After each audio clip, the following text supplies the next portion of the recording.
Moi, on est des chasseurs de tête. Je suis chasseur de tête, je fouille en passant sur les médias. Fait que tu fouilles tous les médias sociaux. Les entreprises viennent vers moi pour trouver la licorne. Moi, j'appelle ça des licornes. Okay? Parce qu'une licorne, là, c'est pas facile à trouver. Lorsque j'étais assise à l'événement, la personne me demande, elle me dit, écoute, je cherche une personne qui va m'aider à promouvoir les condos du Ritz-Carlton. Moi, je le regarde, je dis, je vais le faire, moi, pour toi. De savoir la stratégie, qu'il y a des mots-clés que tu dois avoir dans ton CV avec le type d'expérience que tu as. C'est quoi les plus gros red flags que tu vois que les candidats font dans leur CV? Maintenant, il faut que les entreprises comprennent que non seulement ils interviewent un candidat, mais le candidat aussi va t'interviewer. De créer un sentiment d'appartenance aux employés fait en sorte que ta culture d'entreprise, elle devient encore plus importante. Si tu dis tu veux 10 % de tes employés qui sont issus de la diversité de toutes les sphères, là, mais qu'est-ce que tu fais comme action pour entreprendre pour avoir ce résultat-là?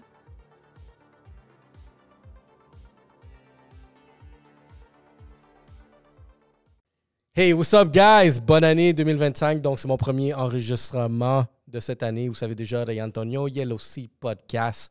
Et on commence en force parce que ma prochaine invitée, ça va être pour vous qui veut commencer l'année avec une nouvelle orientation professionnelle. Donc, je vous amène une chasseuse de tête qui va nous parler de recrutement, de RH, de vraiment comment aller chercher une bonne job. Mais aussi, l'entrepreneuriat derrière ça, parce que aussi, c'est une business qui pourrait être intéressante. Si vous êtes une personne, vraiment qui a beaucoup de charisme. Néanmoins, on parlait de LinkedIn, puis aussi de culture d'entreprise. Ça, c'est des points qui sont super intéressants pour moi et importants. Mais avant tout, guys, avant que je vous présente c'est qui, il faut que je vous dise encore une fois à notre fier partenaire et sponsor, Salvatore. Merci encore une fois. Merci encore une fois pour être ici avec nous, parce que la pizza le vendredi, c'est un must. C'est un must pour vous, c'est un must pour nous. Et comme je vous dis, si vous encouragez à Salvatore, vous êtes en train d'encourager Yellow Sea Podcast aussi. Et en utilisant le code promo YSP, vous recevez 10% de rabais sur l'application ou une commande en ligne. Puis dernièrement, moi, j'ai commandé des ailes de poulet. Oh! Il y avait des ailes de poulet buffalo, des ailes de poulet nature, avec la sauce à côté, avec une poutine, avec une pizza. Puis je sais, ça ne va pas avec le fitness, mais bon. On se débrouille, c'est pour ça qu'on est au gym tous les jours. Donc, vous savez déjà, encourager Salvatore, c'est encourager le podcast.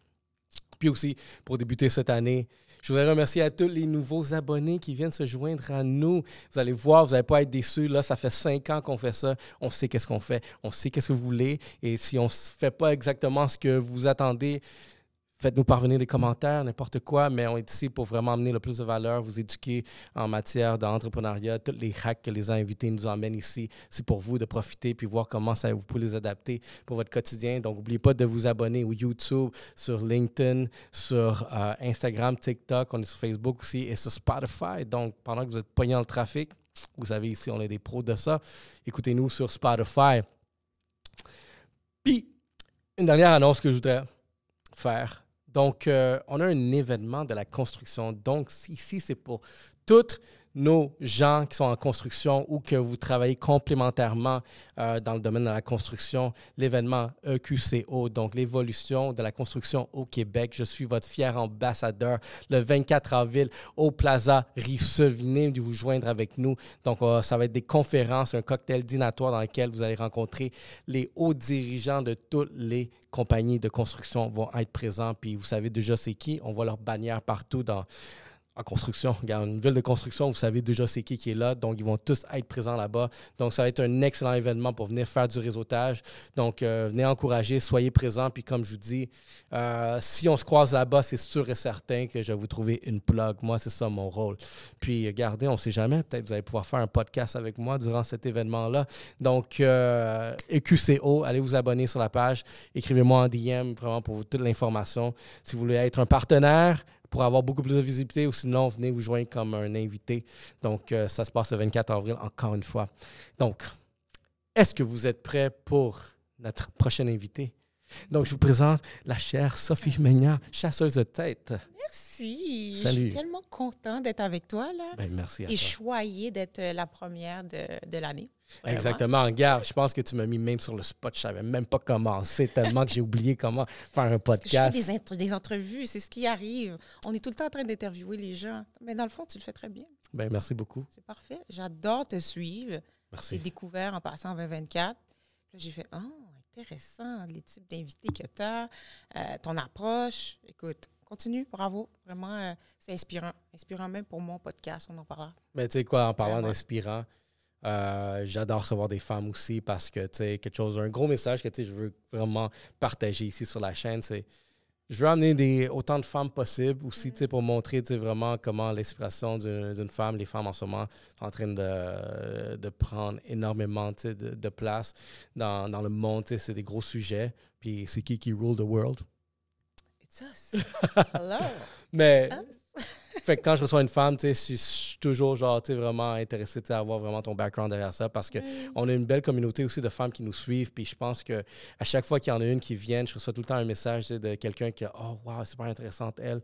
Puis tu sais, du moment qu'on a réussi, tu sais, à impacter, inspirer, éduquer ou sinon, tu sais, motiver quelqu'un, tu sais, à prendre action sur n'importe quoi, c'est là que, tu sais, genre l'objectif du podcast a réussi. Fait que merci encore une fois, tu sais, pour vraiment te manifester dans mes DM puis avoir vraiment, tu sais, j'ai vu ton paragage, je suis comme wow.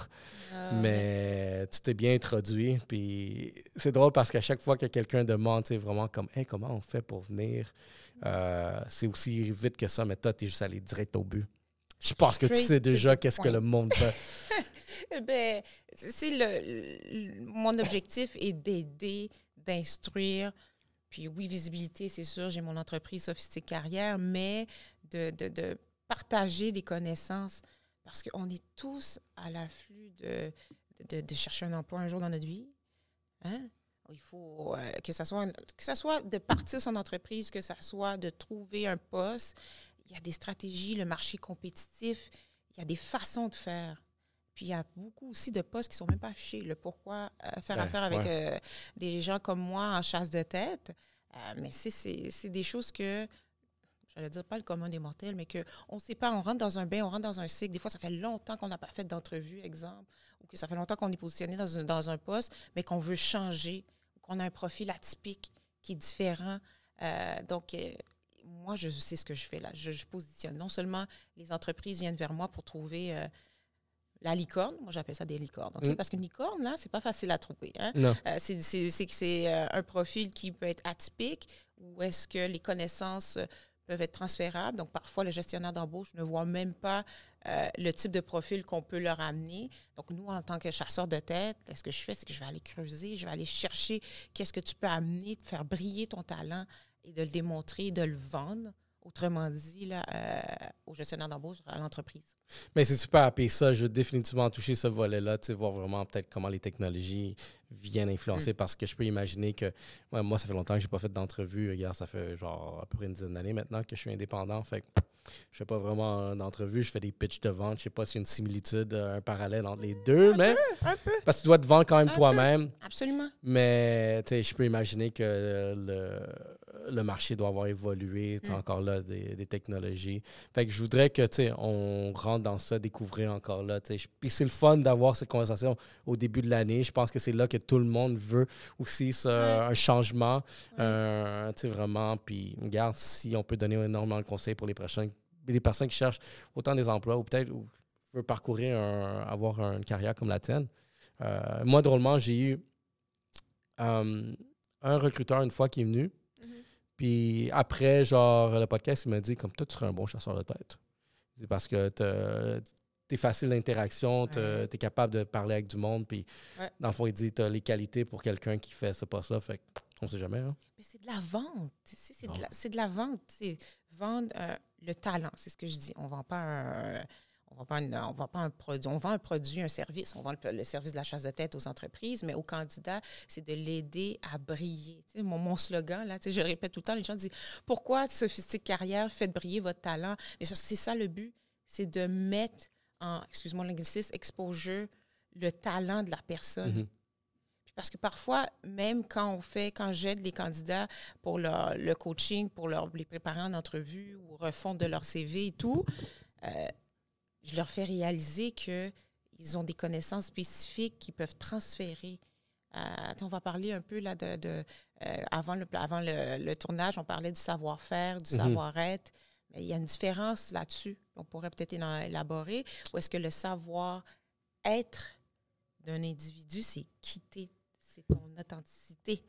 Puis ça, là, c'est ça qui est unique. Ça vaut, là, les gens pensent que, oui, je dis pas que pour être médecin, c'est sûr, évidemment, là, tu peux pas être cardiologue, puis si tu n'as pas fait tes cours, puis tu n'as pas ton diplôme en médecine, c'est certain. Mhm. Mais le charisme, le savoir-être de la personne, ça vaut énormément, énormément. Et les gens doivent miser et mettre de l'emphase là-dessus. Parce que ça s'apprend. Le talent s'apprend. Je veux dire, les connaissances, que ça soit technique, que ça soit dans l'industrie. Là, tu parlais de l'industrie de la construction, qui est un marché effervescent là aujourd'hui, là, où est-ce que même justement, chez nous, chez Sophistique Carrière, qu'on prend beaucoup d'exposure là-dessus. En passant, je vais venir à l'événement. Là, je fais ça. OK. C'est bon. C'est noté. Et puis, c'est un milieu où est-ce que, oui, tu dois connaître exactement le domaine de la construction, je vais prendre cet exemple-là, mais qui que t'es? Pour que le client te rappelle, là, puis veut que ce soit toi là, qui installe sa céramique, je te donne un exemple, tu es capable de le faire, tu es un expert, le résultat, mais la relation que tu as humaine, que tu développes, le service que tu donnes, qui t'es là, c'est important. C'est ça que les gens vont se rappeler. 100%, puis regarde, tu viens juste de tu parles ça, c'est mes cordes cette année, tu sais, vraiment de pousser beaucoup plus le personal branding. C'est comme ça que moi, je capture cette information-là. Puis, tu sais, le personal branding, par exemple, que j'ai bâti ces dernières années, c'est pour ça que j'en parle beaucoup plus, parce que j'ai vu que, wow, ça m'a ouvert énormément de portes, mais c'est beaucoup, tu sais, l'identité derrière la personne. Qu'est-ce qui te rend authentique? Qu'est-ce qui te démarque des autres? Et pourquoi, tu sais, les personnes viennent vers toi? Puis quand j'ai réalisé que, tu sais, il peut en avoir énormément de personnes qui font à peu près les mêmes choses que toi, mais tu sais, vraiment, quand tu te démarques juste à cause de tes valeurs, ta personnalité, encore là, l'identité, il y a une valeur ajoutée derrière ça. Puis le monde achète toi avant même qu'ils achètent ce qui vient avec. Et genre, mettons, ton talent ou tes qualités, peu importe. Mais la personnalité vient vraiment... je trouve que c'est super important en ce moment. Encore plus qu'avant. Tu sais, je pense qu'avant, oui, mais comme... C'est ton CV. C'est même rendu en politique, tu sais.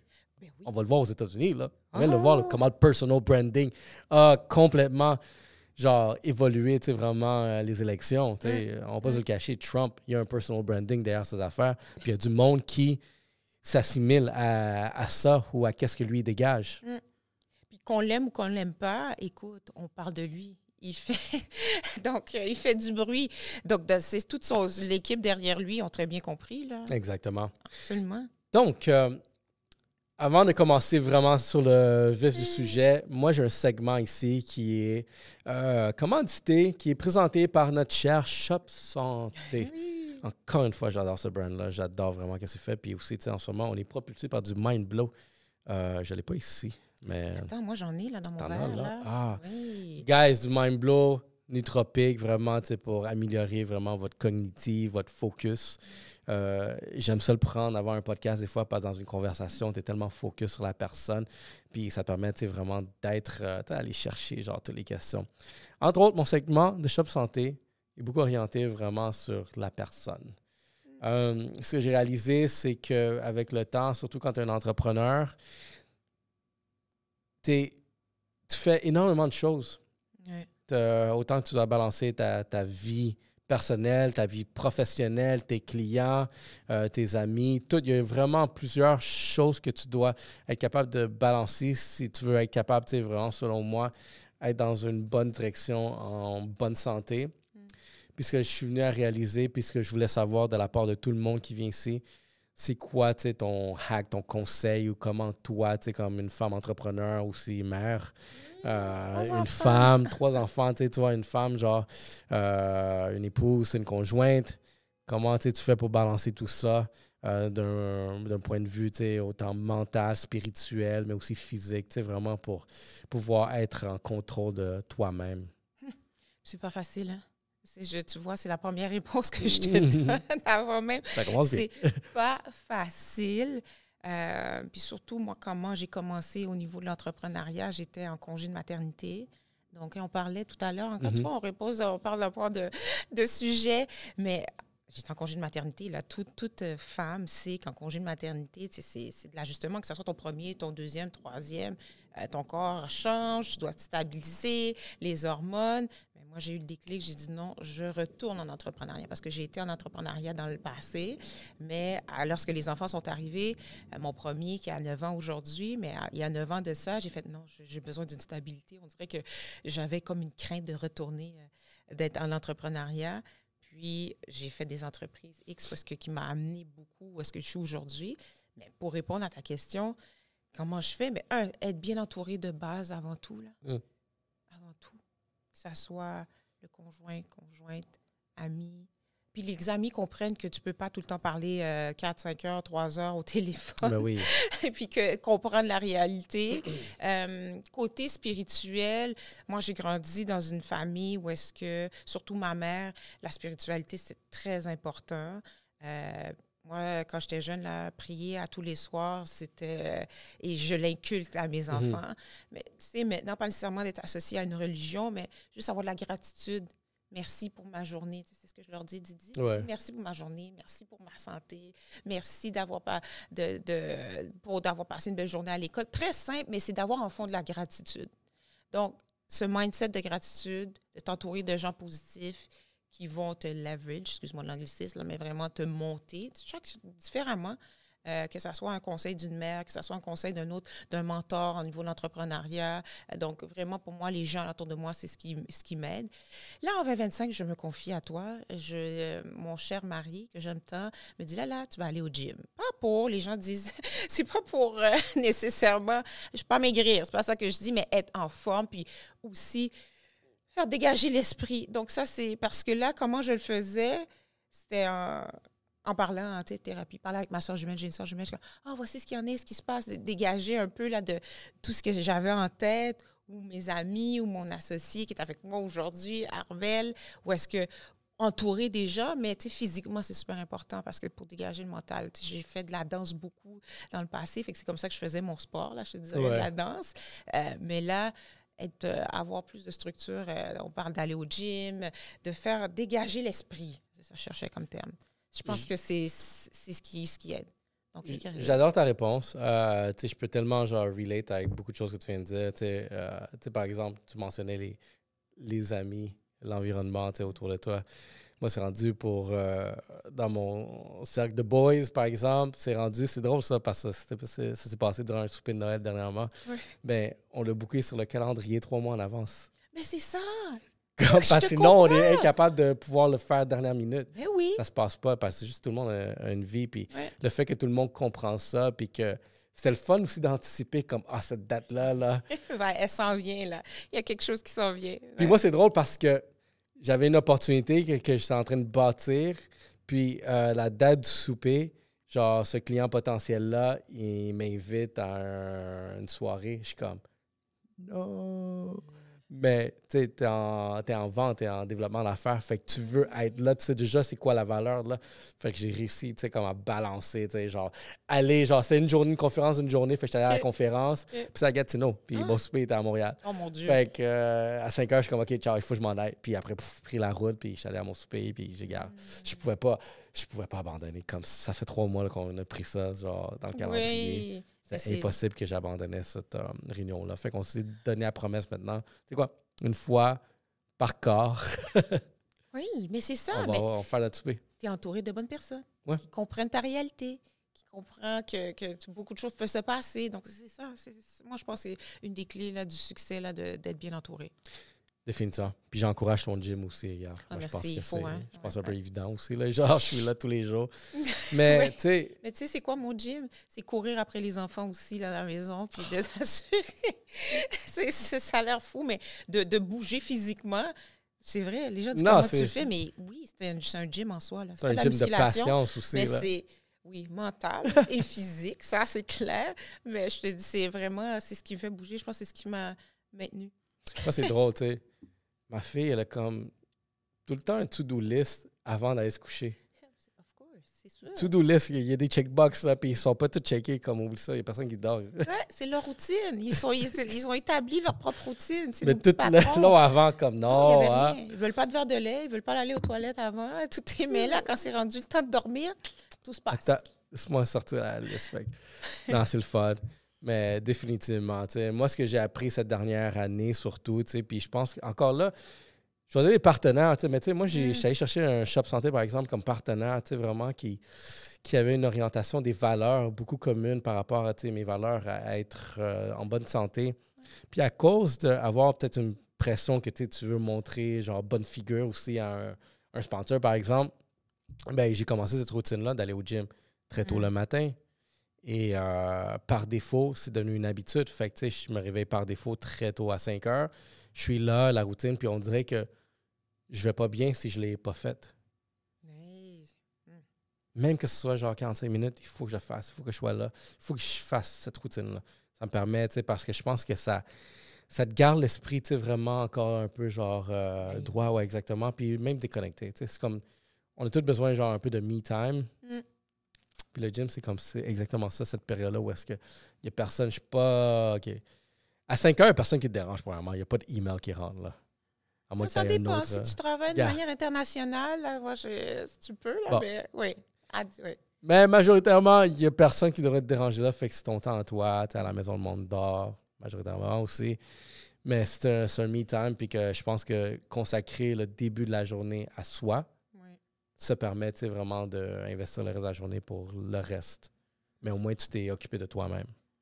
C'est pour ça que je trouve que c'est pertinent de le faire très tôt le matin. Oh mon Dieu, mon mari, il serait content de t'entendre, là. Parce que c'était notre sujet de conversation ce matin. Il dit, tu as besoin de te centrer le matin. Tu le fais, mais tu penses aux enfants, tu t'assures que tout est correct. Là, boum, tu commences à travailler, tu es en entrevue, en meeting. Mais est-ce que tu as pris du temps pour toi? Mais moi, mon temps pour moi, c'est me préparer dans ma douche, tu comprends? Être dans la douche, puis me préparer pour ma journée. Mais au niveau physique, mental, et puis physique, c'est clair que faire du sport, là, c'est la clé, là. Donc, définitivement. Mais bon. Je vais essayer, je te donnerai des nouvelles. Si vas-y, je te l'encourage. On va se faire un challenge au pire 30 jours. OK, c'est bon. Habituellement, regarde, on dit que c'est 21 jours, ce qu'ils disent, pour adopter une habitude en routine. Je peux te dire, après 3 semaines, là, t'es locked in. Là, tu ne peux plus abandonner. OK. Ça devient courant, genre. Puis je pense que ça devient encore... Tu atteins un autre niveau même quand tu le fais le samedi ou le dimanche. Je suis pas rendue là. Je sais, c'est ça. Là, ça fait peur. Ouais. Comme les fins de semaine, on décroche, mais moi aussi, je décroche. Mais il y a des fois que les samedis, je suis là à 5 heures, puis je suis comme... Puis c'est là que j'ai réalisé que, oh shit, ça, c'est un autre profil, genre d'obsession. Ben oui, mais c'est parce que tu en as besoin aussi, comme tu disais. Ça te centralise, ça te recadre. Je pense qu'il faut tous qu'on trouve quelque chose, là. Il faut qu'on trouve chacun quelque chose pour, justement, se centraliser, focusser. Puis dans tout. Définitivement. Donc, parlons de ton parcours entrepreneurial. Fait que si je comprends bien, ça a commencé vraiment quand tu étais peut-être dans une ambiguïté, tu étais genre enceinte, puis tu étais comme, OK, qu'est-ce que je fais? Il faut que je prenne une décision. Mais ça a commencé avant ça. Okay? Donc, avant, il y a déjà, mon Dieu, près de 10 ans, ma soeur jumelle qui est en politique, mais maintenant communication pour la ville de Westmount, avait un événement de réseautage. Moi, je travaillais en entreprise, en acquisition de talent. Puis, j'étais assise dans une table, puis on ne sait jamais, dans des événements, justement, là, on va parler de réseautage, là, c'est important, où est-ce que tu ne sais pas avec qui tu es assis.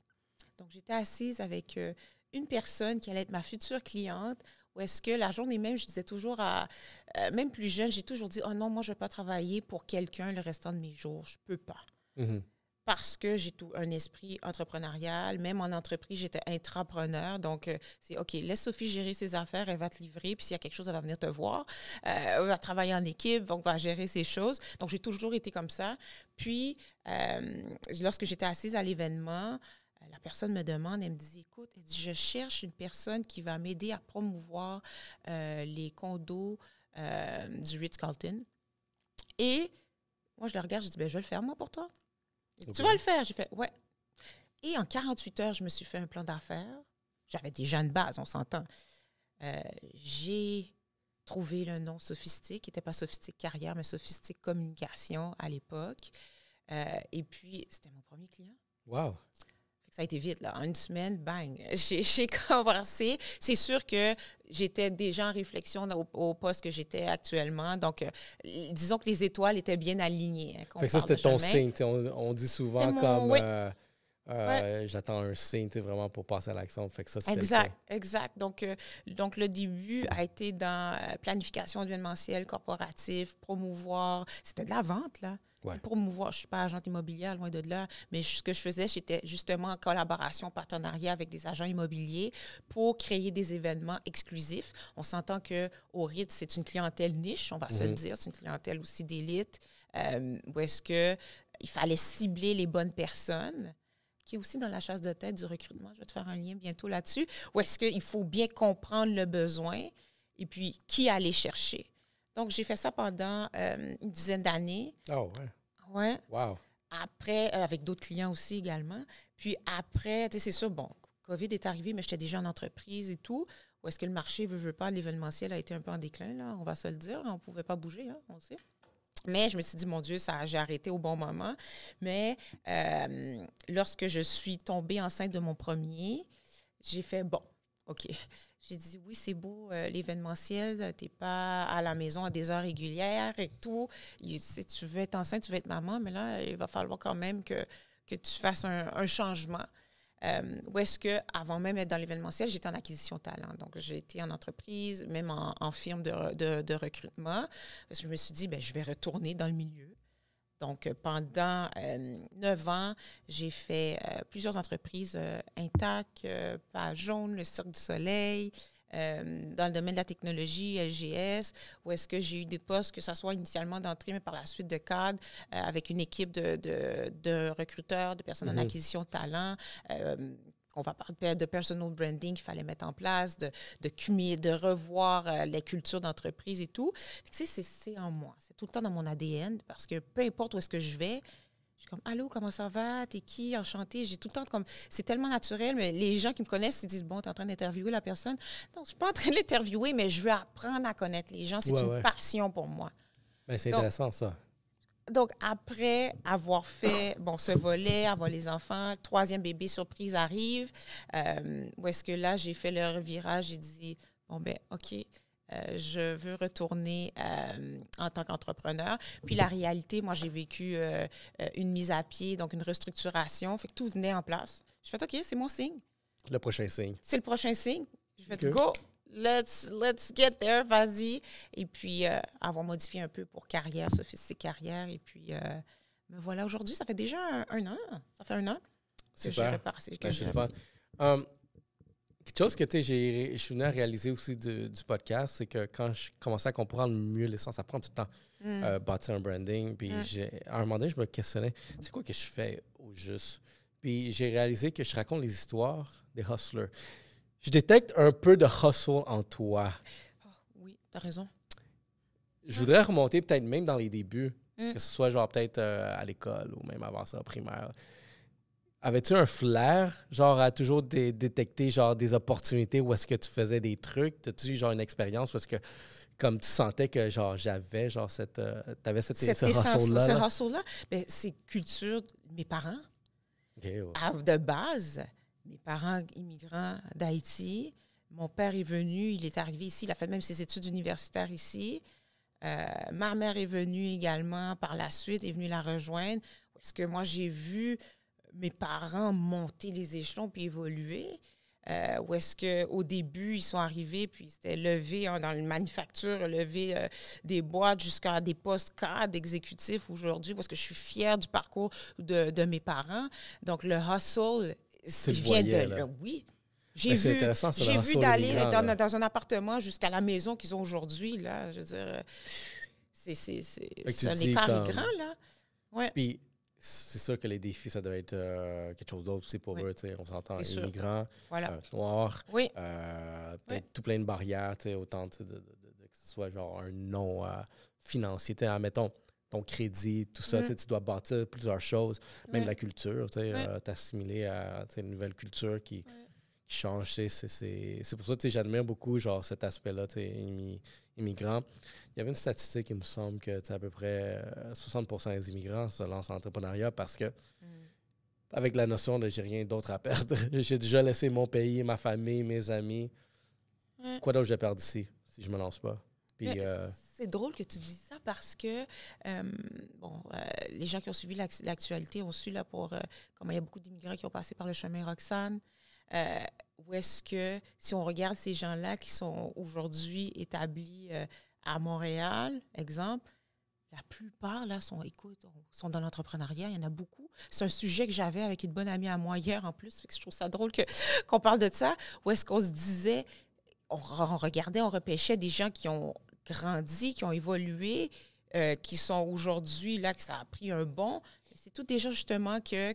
Bon, on a parlé d'immigrants qui étaient pendant le chemin de Roxane, qui ont passé par ce chemin-là, et qu'aujourd'hui, on hustle vers leur côté, vraiment retrousser leurs manches, trouver une opportunité. Qu'on parle de détecter. Je pense que c'est ça, d'avoir le flair d'entrepreneuriat, de trouver un besoin, trouver une opportunité où tu dis, moi, je peux faire la différence. Moi, je peux de mettre ma personnalité ou mon authenticité qui va faire en sorte que les gens vont vouloir mon service, mon produit ou autre. Donc, je pense que il y a beaucoup de gens que c'est en eux. Hein? Donc, comme pour moi, le hustle, j'ai vu, là, je parlais de mon père au niveau carrière professionnelle qui a grandi, mais ma mère qui a été femme au foyer, puis qui a vécu, qui a eu un AVC quand ma soeur et moi, nous étions très jeunes. Tu vois, ma mère aujourd'hui, jamais tu vas passer ça, puis elle a la grande cicatrice à cœur ouvert ici, puis qu'elle est fière, elle dit, moi, j'ai ma cicatrice. Puis... Donc, tout le côté de fierté, d'avoir confiance, de foncer, de sauter en parachute. Oh mon Dieu, c'est ma mère, là. C'est super intéressant, tu sais, justement avoir genre ces bonnes influences autour de soi. Puis je pense que, tu sais, tout immigrant, ces personnes qui sont descendantes vraiment d'une famille immigrante, je pense qu'on l'a un peu tous. Là, ça dépend juste c'est quoi ta tolérance au risque qui vient avec. C'est sûr. Peut-être c'est quoi le confort que tes parents t'ont laissé ou est-ce que pourquoi je vais le faire si je l'ai déjà le confort? Oui, ça je trouve ça un peu dommage de certaines personnes. Je trouve qu'il y a trop de personnes qui ont pris genre du confort. Quand tu vois que tes parents ont eu du succès, ils ont réussi vraiment à donner un bon nid confortable. Puis, tu sais, voir que, comme, dans certains cas, j'ai rencontré des personnes qui ont comme sous-estimé ou juste négligé le fait que, tu peux en faire. Ton but ici, selon moi, c'est que tu en fasses plus de ce que tes parents sont venus. Pour que tu te retrouves, vraiment peut-être à un niveau peut-être équivalent à ce que tes parents ont accompli. Je trouve un peu dommage. C'est genre une perte de talent ou sinon, tu sais, l'opportunité qui peut être faite. Puis, un autre sujet... Et puis là je regarde, mais je pointe plus loin avec mon ami. Où est-ce que... Il y a des exemples. On a travaillé fort et tout. Nos enfants, on disait ça là ce matin, ils ont tout cuit dans le bec. Ah, dis-moi. Ils ont tout. On va se le dire, ils ont tout. Ouais. Puis, elle me racontait, disant que... Je me permets de le raconter, me disant que... elle avait, son mari a dit, bon, les filles, parce qu'elle a deux filles, j'ai une surprise pour vous. Partez en voyage, puis il a fait vivre à ses filles l'expérience de voyager en classe affaires. Lui, il est habitué, c'est un exécutif, entrepreneur, il a très bien réussi, et puis il est habitué à ça. Et puis l'objectif, pourquoi les avoir fait vivre ça, c'est pas qu'ils vivent le glam, que ça soit tout le glam, tout est beau, c'est de leur faire comprendre, vous voulez vivre encore cette expérience-là, mais papa et maman ont travaillé, on travaille fort, puis moi, c'est ce que j'inculque aussi à mes enfants, de rouler les manches puis de travailler. Si tu veux vivre ça, là, tu vois ce que tu as vécu, c'est bien, mais il y a beaucoup de travail à faire derrière ça. Donc, d'inculquer, même à un jeune âge, je le fais, de ne pas prendre les choses pour acquis. La gratitude, encore une fois. Moi, je pense que, tu sais, je pense que, tu sais, on devient des individus qui, tu sais, beaucoup de drive. Dans mon cas, beaucoup parce que j'ai été comme alimenté puis conditionné à cause des adversités de la vie. Plus gros ton adversité, plus ta tolérance peut-être au risque ou sinon même te lancer à certaines choses, tu sais. Puis, ce que je trouve, comme tu dis, les enfants de nos jours, tu sais, nos enfants provenant d'un background immigrant, ils l'ont tout cuit, c'est trop facile pour eux. C'est comme fou, moi, là. mes filles, là, comme oublie ça, là, c'est trop facile pour vous, là. Vous êtes... Hey! Yo! C'est beau, votre vie, sens. là. Hey. Fait que moi, mon plus grand défi en ce moment, c'est comme, qu'est-ce que je pourrais faire, c'est vraiment pour leur donner justement cette adversité-là que je trouve ouvre la porte à une personne, tu sais, vraiment qu'on a tout à l'interne qui en veut plus. C'est une fin, là, que... Hey. De toujours aller chasser. Je trouve que c'est là que je suis un peu un défi. Puis j'adore parler à des gens. Vraiment, c'est quoi que vous faites. Déjà, si vous avez des enfants beaucoup plus vieux, comme OK, il est rendu où? Parce que j'ai eu un invité, par exemple, que lui aussi, son mindset est beaucoup sur le hustle. Fait que pour pouvoir maintenir cette culture-là de hustle pour ses enfants, ben, il faisait genre faire des petits travaux, des trucs comme ça. Il l'accompagnait comme à vendre des livres à l'école, faire un kiosque, puis devenir, essayer de vendre le plus de livres pour essayer de bâtir vraiment ce talent-là de vente. Puis c'est drôle parce que il y a un côté, c'est l'été proche, cet été là, qui s'en vient, mon milieu, là, Axel dit « Maman, j'aimerais vendre la limonade. » On va faire une vente de garage. J'ai dit, parce qu'on n'arrête pas de dire, mon Dieu, on a tellement de choses, il va falloir qu'on libère des choses, faire une vente de garage. Puis j'ai dit, tu veux, mais moi, justement, on s'est dit, c'est une bonne opportunité pour lui faire comprendre l'essence de la responsabilité, puis aussi de se déjeuner, l'entre-gens, puis de vendre. Pourquoi sa limonade, elle est meilleure que l'autre, peut-être, petit voisin va vendre à côté pendant la vente de garage. Là. Pourquoi? Oui. C'est d'avoir ce mindset-là. Exactement. Ou est-ce que là, il commence à travailler déjà dessus, c'est trop mignon, là.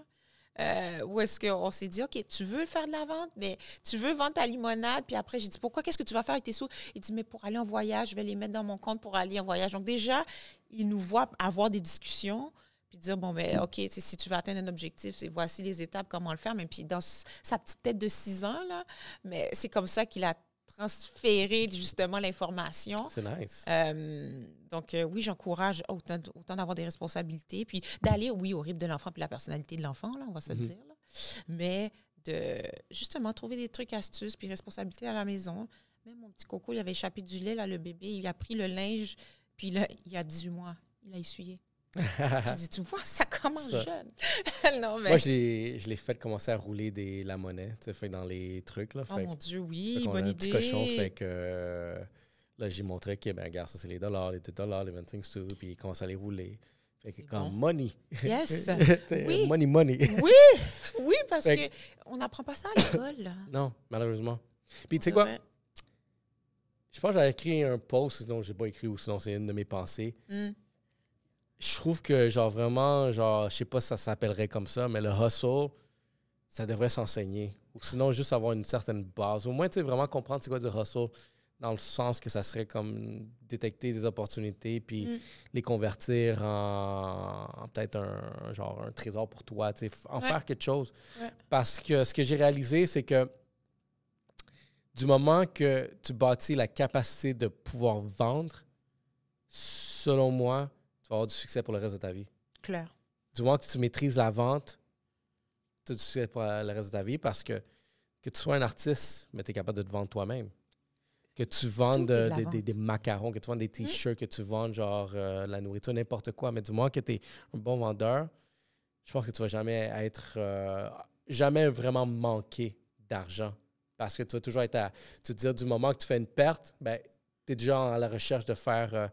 trouver la prochaine opportunité, puis tu sais comment la vendre. Parce que dans la vente, il faut être proactif. Tu sais, quand tu vas aller chercher tes clients, que ce soit là dans mon secteur, mon milieu, les clients, les candidats, ou que tu vends un service, ou peu importe dans le secteur d'activité que tu te dois d'être proactif, de faire un forecast, une projection de comment tu vas t'aligner, comment tu vas le faire, puis les actions que tu vas entreprendre.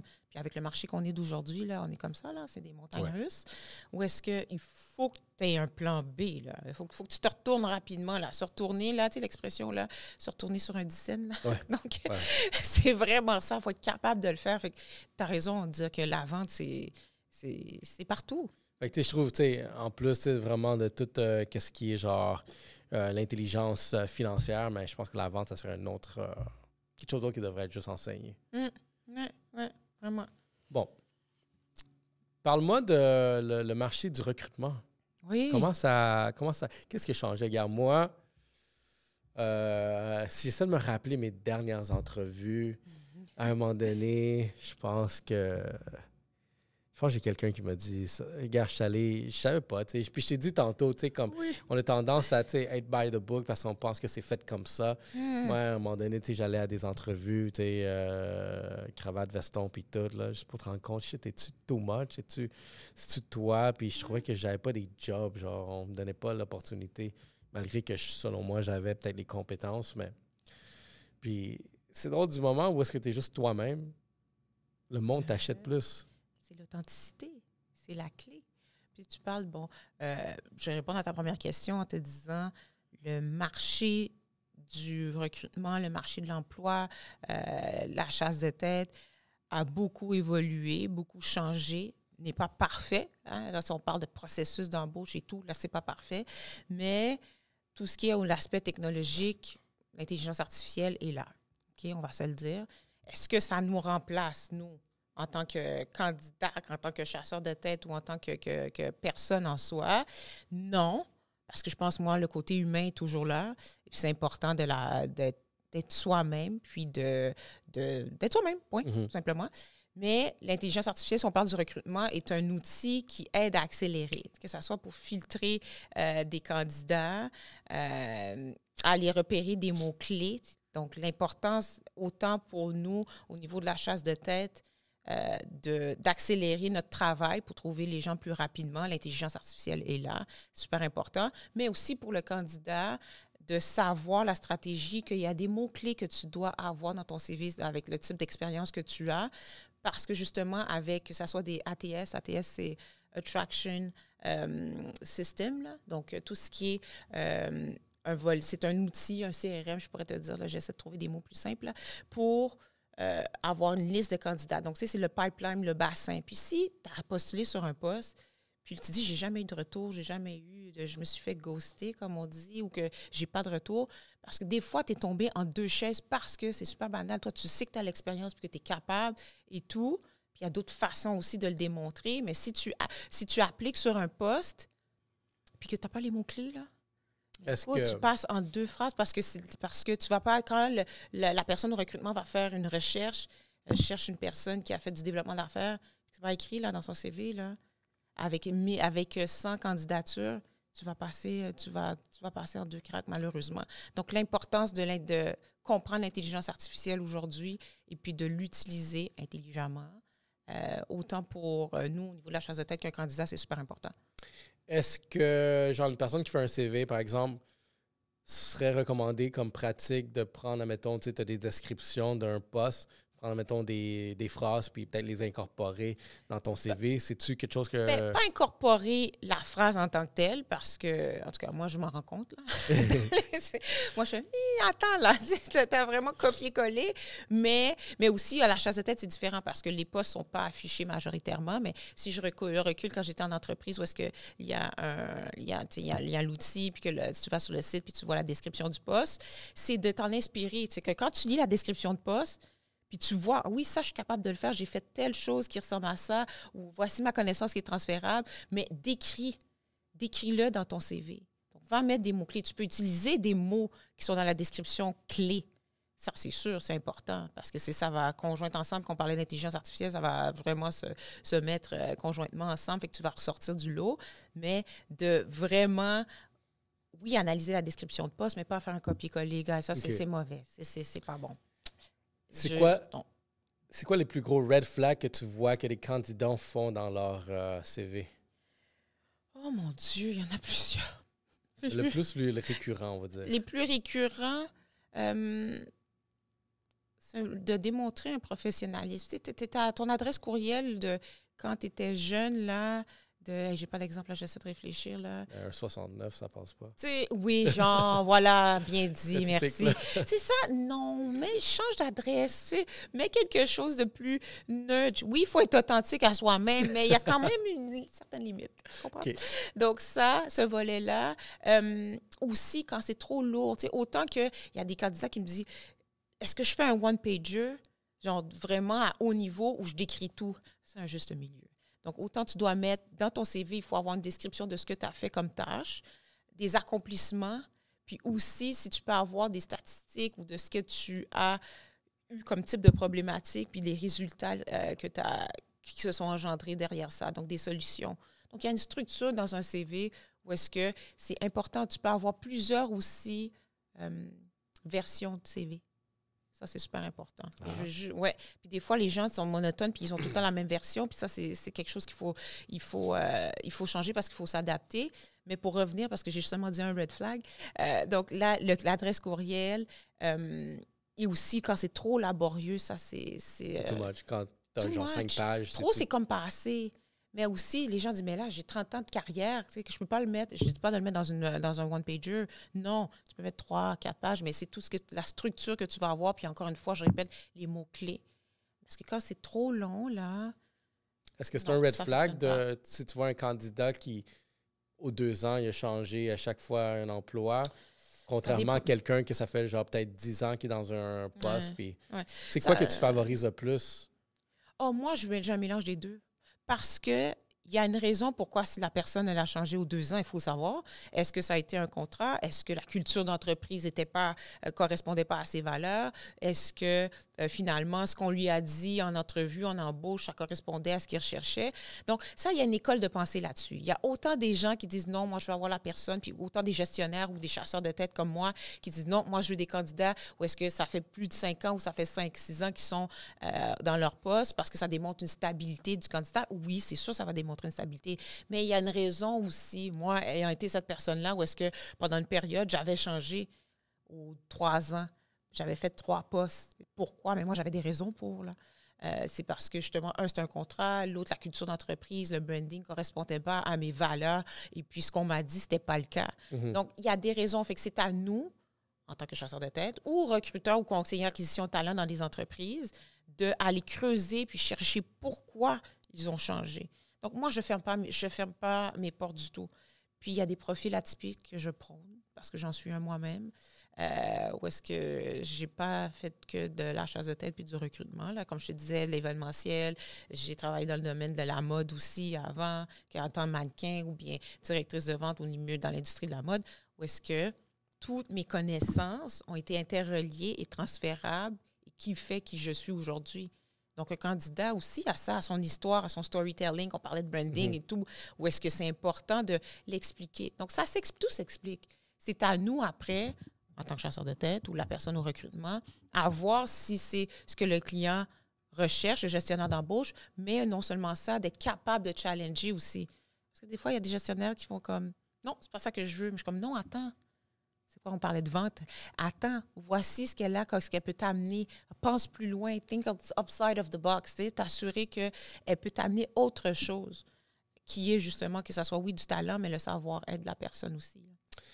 Et lors d'une entrevue, OK, tu as sélectionné un candidat, il a fait une première entrevue téléphonique.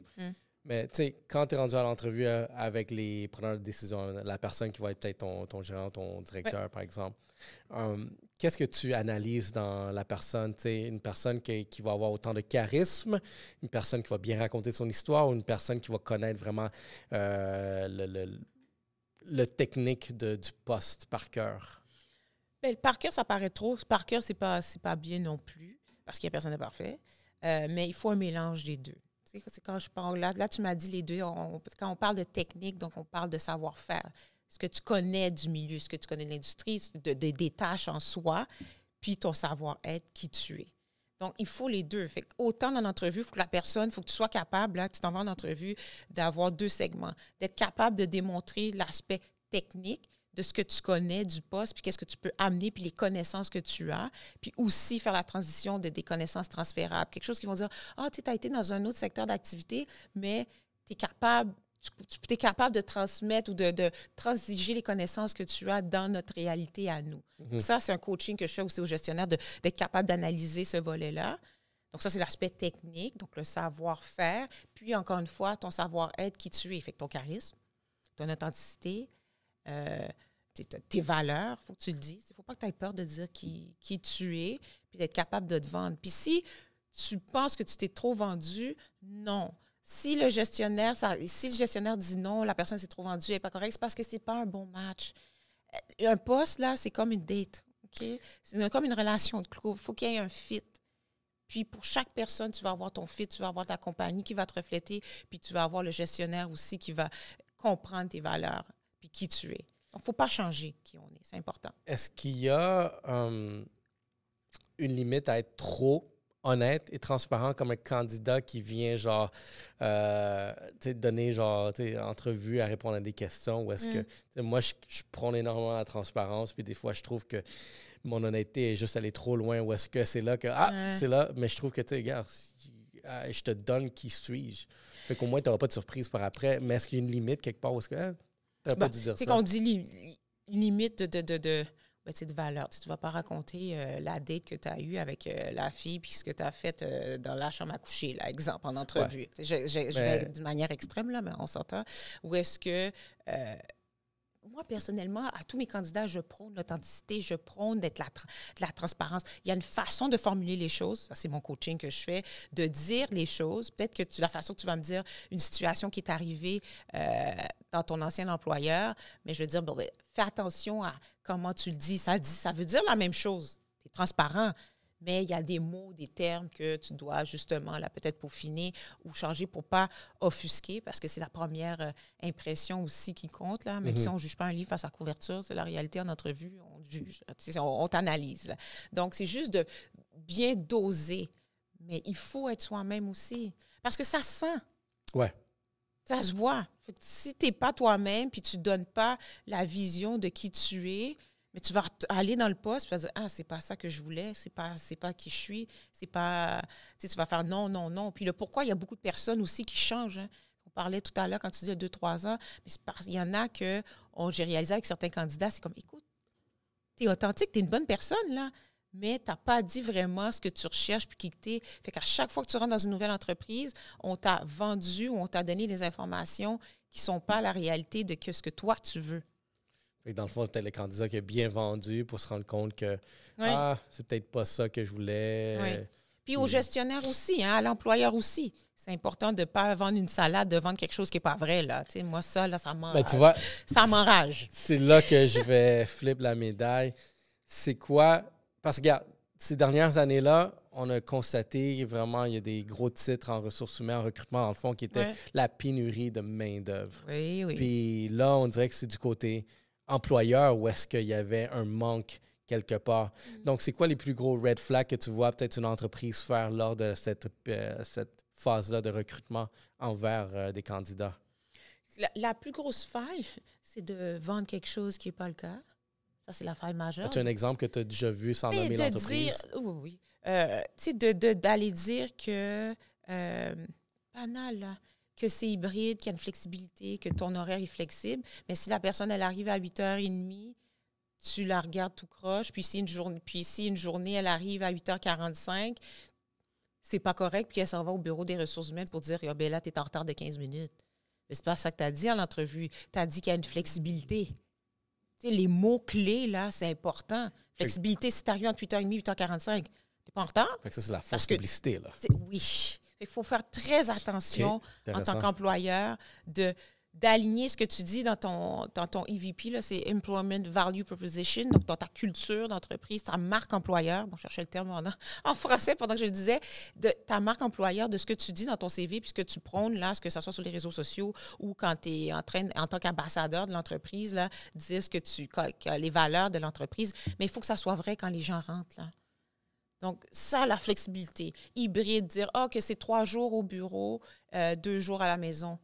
Puis que la personne fait 3 jours au bureau, 2 jours à la maison, puis ils ne sont pas contents parce qu'elle devait être là vendredi. Tu sais, ça se peut que parfois, il faut que tu sois là 4 jours, c'est correct aussi, mais dis-le. Dis-le en entrevue. Dis, écoute, oui, on est flexible, oui, on a le volet hybride, mais parfois, dans des moments plus crunch, plus importants, il faut que tu sois là 4 jours semaine.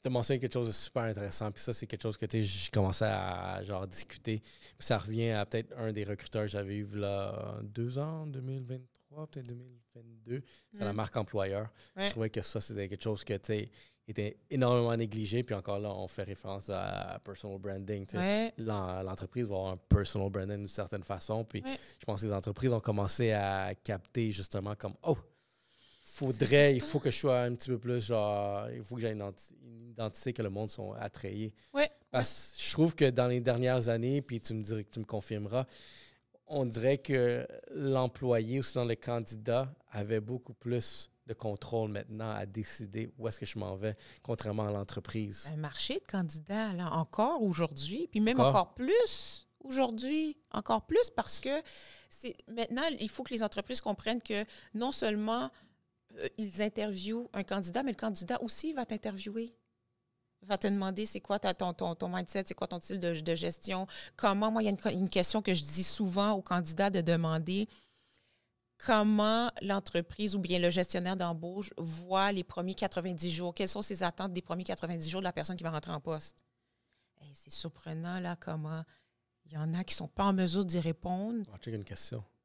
Ou qui disent on ne le sait pas encore, on va voir avec la personne qui est là, mais ça, c'est être honnête, ça, c'est correct. Fait que la personne qui va être embauchée, elle va savoir que, regarde, je vais être en transition pendant les 3 premiers mois, mais j'accepte d'être en transition, puis d'avoir des ajustements, puis d'être agile. Fait que ça, c'est correct. C'est dit. Il n'y a rien de parfait. C'est correct si tu ne sais pas la réponse, mais il y a une manière de le dire. Là. C'est sûr, il faut protéger l'apparence. C'est toujours de vendre, quand je dis l'apparence, là, de vendre l'entreprise. Mais ça, c'est quelque chose, un volet qui est important. Là. En 2025, ouais. Qu'est-ce que les candidats recherchent le plus? Est-ce que c'est un gros salaire? Est-ce que c'est des meilleures assurances? Plus de congés? Ou sinon, une super culture d'entreprise? Bien là, tu as dit beaucoup de choses, là. Beaucoup de choses qui sont vraies.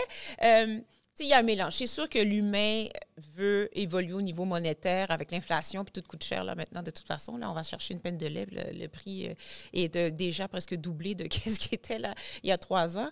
Mais, donc, oui, il y a le volet monétaire, mais en général, je dirais, c'est une compensation globale. Quand on parle de compensation globale, c'est de bonnes assurances. On parlait de flexibilité. Donc, le travail hybride, c'est sûr que oui, la COVID a fait en sorte que les gens ont été habitués à travailler de la maison, mais c'est important aussi d'aller au bureau, là, guys, il faut se le dire, là, d'avoir le contact humain, de comprendre la business, c'est important. Donc, ce côté-là, le nombre de vacances, fonds de pension, écoute, c'est pas toutes les entreprises qui en ont. Fait que si tu trouves, c'est sûr, une entreprise que tu peux avoir un coussin là, de fonds de pension, de cotisation, où est-ce que l'employeur cotise, c'est sûr que c'est intéressant, mais c'est moins ce côté nécessairement monétaire. C'est plutôt le global. Beaucoup de flexibilité. La flexibilité, je pense, prône et culture d'entreprise. Alors, culture d'entreprise afin de rejoindre les valeurs de la personne. Puis, avec ton expérience, as-tu développé peut-être des trucs que peut-être tu pourrais partager aux entreprises ici en rétention employée? Oh là là! C'est pas facile. Tu vois, là, j'ai été très transparente. Dire que qu'est-ce qu'il faut faire, c'est, encore une fois, la base, là, c'est la marque employeur. Ce que tu as dit et ce que tu dis que tu vas faire pour tes employés, s'il y a une journée de mieux-être, de bien-être qu'ils peuvent choisir dans un laps de temps, qu'ils peuvent avoir une journée extra de congé, fais-le. Approuve leur journée. OK? Donc, ça attire des gens. Il y a des gens qui focus sur leur bien et tout. Encore une fois, flexibilité. Je reviens, c'est encore la même formule. Je n'invente pas la roue. Je ne suis pas en train de dire quelque chose de nouveau, mais flexibilité aussi. Là, ça va être un sujet délicat, mais de promouvoir la diversité, l'inclusion, il faut mettre des actions. Là, c'est délicat. Là, je m'en vais dans quelque chose. Je me dis, Sophie, qu'est-ce que tu dis là? Mais c'est vrai. Ou est-ce que il faut émettre des actions? Il ne faut pas juste le dire, mais le faire. Puis, que ce soit les communautés visibles, que ce soit quelqu'un qui au niveau neurologique, là, quelqu'un qui est autisme, exemple. Là. Je vais donner des exemples crus, là. Qui disait, moi, je ne pourrais jamais rentrer dans cette entreprise-là, ils ne vont jamais me trouver cool, je ne serai jamais capable de faire le poste. Non, tu dis, tu es ouvert à la diversité, assis-toi avec cette personne-là, regarde qu'est-ce qu'elle peut faire, qu'est-ce qu'elle peut amener. Pas juste le dire, le faire, parce que ça, justement, pour ta rétention, ça va aider. Puis je pense qu'aujourd'hui, c'est encore plus important qu'avant. Comment vois-tu la dynamique entre les Gen Z et les employeurs? Parce que... Ça arrache les cheveux. Ouais, ma conjointe est en ressources humaines, puis des fois, j'entends un peu des histoires, puis quand elle me dit comme, il y a un employé qui est compliqué, puis ci, puis ça, je suis comme, si tu es un Gen Z, je dis, ouais. C'est fou. Mais il faut qu'aussi, il y a deux volets. Autant que le Gen Z doit s'adapter, il doit être qui il est. Je parlais beaucoup d'authenticité parce qu'il y en a qui vont dire, ben oui, tu dis qu'il faut qu'on soit nous-mêmes, mais là, tu dis qu'il faut qu'on s'adapte. C'est parce qu'il faut un mélange des deux aussi. Là. Puis, autant que l'entreprise doit comprendre que les générations, ça évolue. Donc, il faut aussi que l'organisation s'adapte. Encore une fois, si on revient dans ta question, quand tu disais pour retenir le niveau de la rétention, de dire de preach what you say, là, tu fais les actions. Là. Ce que tu preach, ce que tu dis, mets les actions, que ça soit concret. Mais surtout la génération Z, je crois, puis ça serait un débat à avoir, là, un autre débat, voir. Si toi, tu es attiré, qu'est-ce qui fait que tu es attiré dans une entreprise? Qu'est-ce qui fait que tu aimes ça, être là? Mais moi, je suis convaincue qu'ils vont dire, ben tu sais, on m'a pas vendu une salade, là. On m'a dit, on m'a dit les vraies choses, puis c'est vrai, puis je le vis, je pense. Mais il y a plusieurs aspects. Ils m'ont dit, hey, ça peut être juste un podcast en soi. Tu pourrais m'inviter. Ouais, non, je regarde, je sais. Ça peut être tellement... C'est touché, mais c'est une adaptation qu'il faut avoir. Mais ils ont quand même, tu sais, la génération Z a quand même des tu sais, quand ils parlent de justement de mieux-être, de bien-être, de focus sur eux-mêmes, c'est pas être égoïste, c'est correct. Parce que si tu es bien dans ta peau, puis que tu es bien avec qui tu es, tu vas mieux performer dans l'entreprise aussi, là. Donc, c'est pas moi, faut pas être négatif là, avec la génération, mais des fois, ils sont plus crus. Ils disent des choses un peu plus crues, plus directes. Regarde, j'aime ça les taquiner. J'aime ça taquiner, Gen Z, parce qu'ils sont très spéciales. Puis je pense que ça, c'est à cause qu'ils ont grandi dans les médias sociaux dès le début. C'est l'exemple qu'ils ont eu. Fait que tu es déjà conditionné à voir, OK, fait que tu vois un monde là. Puis aussi, tu sais, vraiment les tendances. Mais il faut que tu me respectes moi. Il faut que moi, si ça ne me tente pas de rentrer, ben, tu dois respecter ça. Oui, il y a une certaine mentalité aussi qui vient de là, comme je suis comme, yo, guys, dans un monde où est-ce que moi je fais partie, ben, il fallait qu'on se lève. Il fallait qu'on y aille. On n'en avait pas genre. Il fallait qu'on soit là. On n'avait pas d'horaire hybride, là. Non, du tout. Avant, là, il n'y avait pas d'hybride, là. Oui, il y a des entreprises qui le faisaient dans le passé ou qui ont fait du télétravail et tout, mais il ne faut pas juste penser à soi-même, là. Il y a, comme tu dis, je reviens un petit peu avec quand tu parles le Gen Z, il faut de l'adaptation, guys. Il faut mettre de l'eau dans son vin, là, des deux parties. Et à un moment donné, là... Parce que si tu ne veux pas mettre de l'eau dans ton vin, que tu veux avoir, tu as un mindset spécifique, puis tu vois que dans l'entreprise où est-ce que tu es, ça ne fonctionne pas, bien écoute, c'est pas un bon match. Encore une fois, c'est pas une bonne date.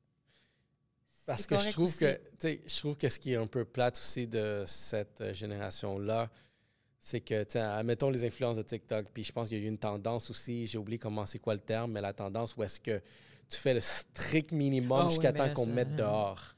Oui, bien, tu vois ça, puis là, comme l'entreprise ne peut pas non plus, genre, juste tirer la plug parce qu'il y a des règles, genre... oui, il y a des protocoles. Tu peux pas, avec les normes du travail, si on va dans un aspect technique, tu peux pas juste renvoyer quelqu'un comme ça. Et puis, c'est fou, mais cette génération-là, on dirait qu'elle est encore plus informée sur ce volet-là que nous, dans le temps. Ouais. On dirait. C'est fou quand ils se disent « Non, moi, j'ai une protection. » toutes les normes du travail. Ouais. J'ai été fouillée, puis tout est accessible encore aujourd'hui, encore plus que nous. Donc, tu peux googler la norme du travail, puis voici mes points. Même avec ChatGPT, quels sont le niveau que tu peux, avec le AI, tout est là. Fait que ils peuvent se préparer même avec leurs arguments. Là, je donne des trucs, faut pas, là. Mais ils peuvent se préparer. Donc, il y a ça aussi. Mais ce côté-là, oui, OK, nous, il faut qu'on s'adapte. Mais il faut aussi structurer en tant qu'entreprise. Parce que si c'est ça ton entreprise, elle promouvoit, bien, il faut que tu le fasses. Mais pour envoyer un candidat, il y a des étapes. Il faut bâtir un dossier. C'est pas agréable. C'est pas agréable. J'ai été dans des situations comme ça quand j'étais en entreprise où est-ce que ça ne fonctionnait pas avec un employé, puis il fallait faire en parallèle de la chasse pour remplacer. Ou même aujourd'hui, les postes que j'ai, il y a certains postes où est-ce que la personne, elle siège sur le poste. Elle est bien correcte, elle ne sait pas là, qu'elle va partir. Mais tu sais, moi, mon dernier emploi que j'ai eu, j'ai été congédié illégalement. Puis je savais que c'était illégal. C'est très illégal, mais tu sais quoi. Ah ouais? Comme... J'ai pas envie de me battre avec eux. Puis tu sais quoi, le lendemain, c'est là que j'ai fondé mon entreprise, mon agence marketing, puis j'ai jamais retourné derrière. Dans le fond, c'est un mal. Tu as dit merci. Personnellement, moi je suis super contente dans le fond que ça m'est arrivé. Moi, c'est... Moi, l'analogie que je prends, ils ont juste ouvert la cage de l'oiseau. Ouais, Je me c'est suis ça. envolé, je suis comme, ciao, bye. Que tu vois, toi, tu dis quelque chose, moi, je dis, ils m'ont donné la clé pour ouvrir la porte. Merci. C'est comme là, j'ai la clé magique, puis pour y aller pour aller de l'avant.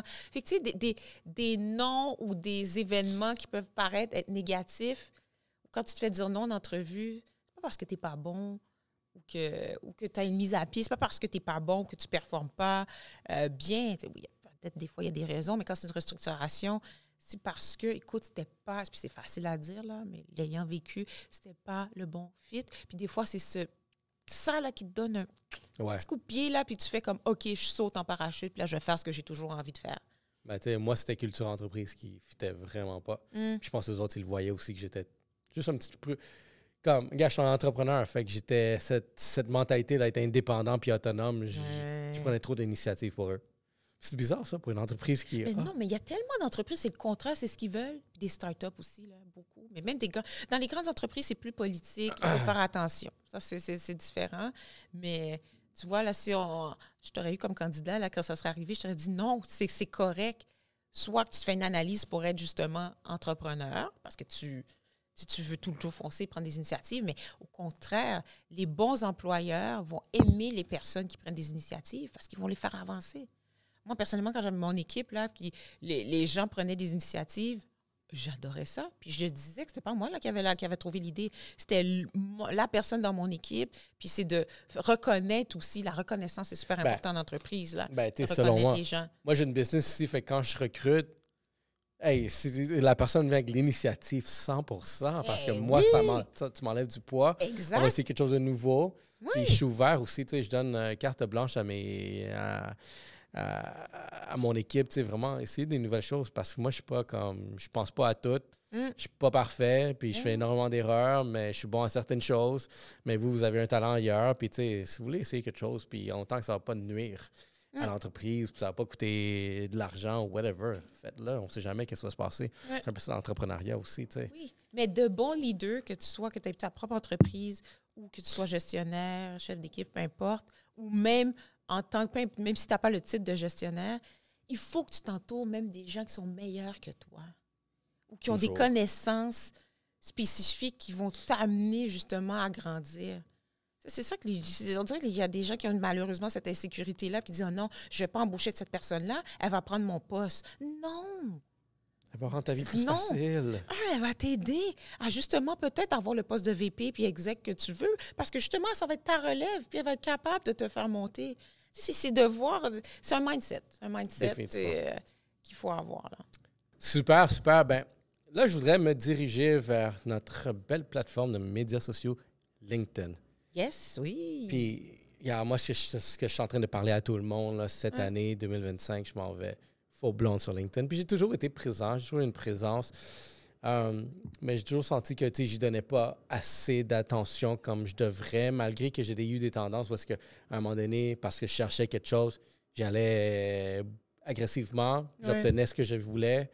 Puis après, comme je laisse tomber, puis ma plateforme de préférence a toujours été peut-être Instagram, par exemple. Genre, ça va un peu avec ma personnalité, mais aussi ma génération. Mais ce que j'ai toujours dit à bien des gens, LinkedIn, là, c'est une mine d'or quand tu sais comment l'utiliser. Oui. Puis, il ne faut pas nier Instagram, Facebook et les autres. Parce que même les gens me demandent, quand tu cherches des candidats, tu vas où? Sur toutes les plateformes. Dépendamment de ton secteur d'activité, je vais sur toutes les plateformes. Par exemple, quelqu'un en construction, je vais aller sur Facebook. Je ne vais pas aller sur LinkedIn, aller moins sur LinkedIn que Facebook. Quelqu'un en technologie d'information, je vais plus aller sur LinkedIn, mais je vais aller voir si je suis capable d'avoir des informations ou que je me prépare pour une entrevue de la personne. Moi, on est des chasseurs de tête. Je suis chasseur de tête, je fouille en passant sur les médias. Tu fouilles tous les médias sociaux. Je fouille, puis c'est légal parce que tu l'as mis sur les réseaux sociaux. Tu sais que ça va rester à vie, fait qu'on va être capable de le repêcher. Qu'est-ce que c'est de comprendre ou de voir dans les médias sociaux quand tu cherches quelqu'un, si tu peut-être... admettons, regarde, j'ai un exemple. Quelqu'un me dit ça dernièrement.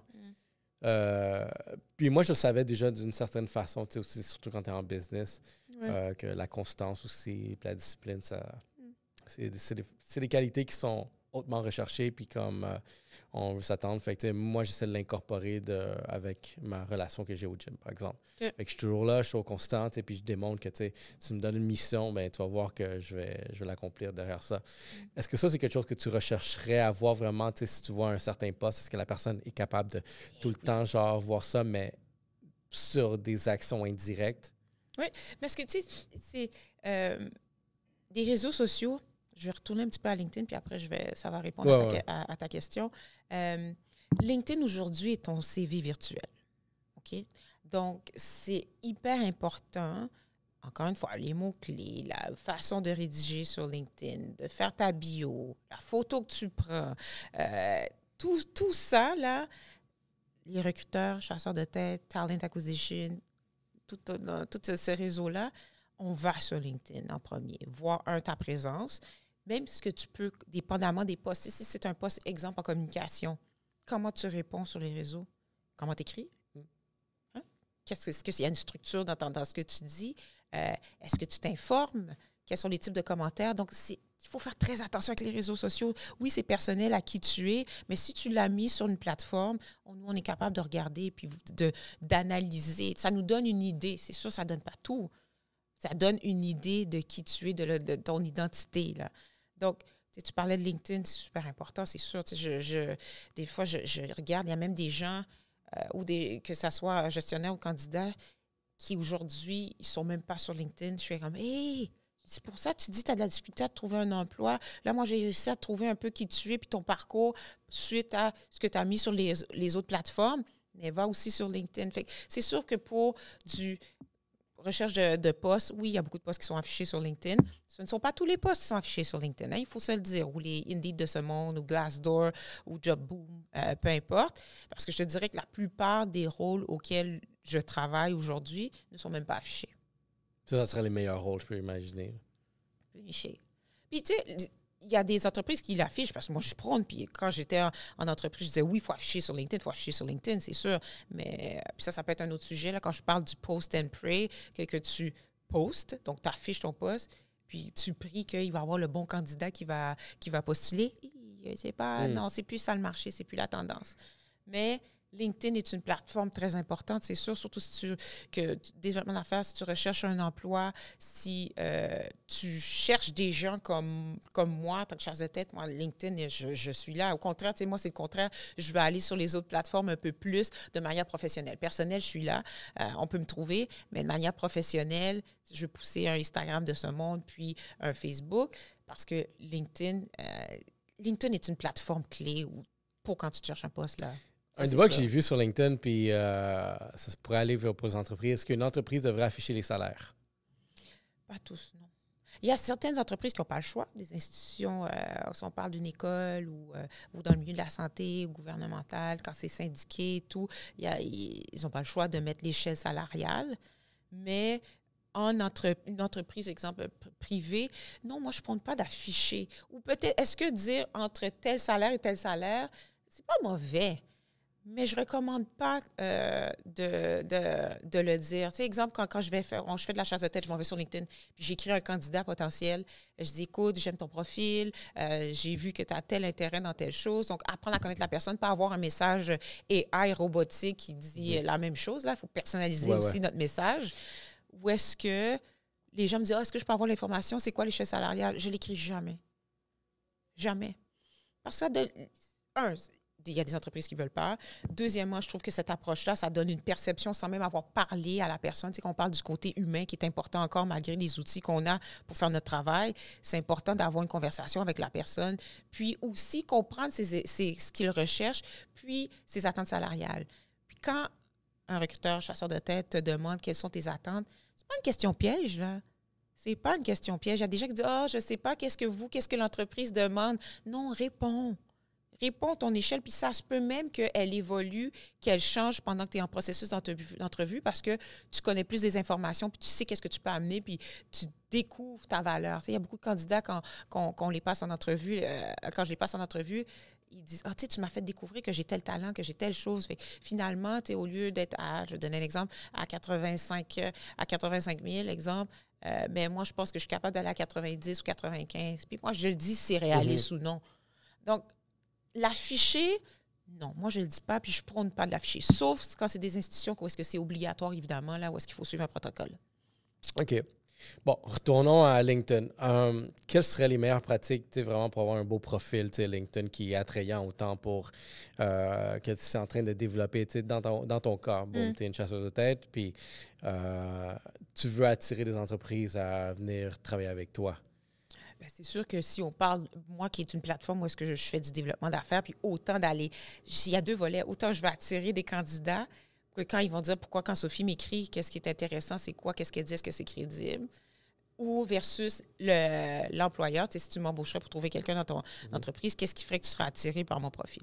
Bon, c'est sûr qu'on parle de branding, on parle de mon logo. Si je parle de moi, puis un candidat, ça va être autre chose, mais une bonne image d'arrière-plan qui te reflète. Ta photo aussi. Tu n'es pas obligé d'être en costume ou en soude, mais il faut que tu sois professionnel.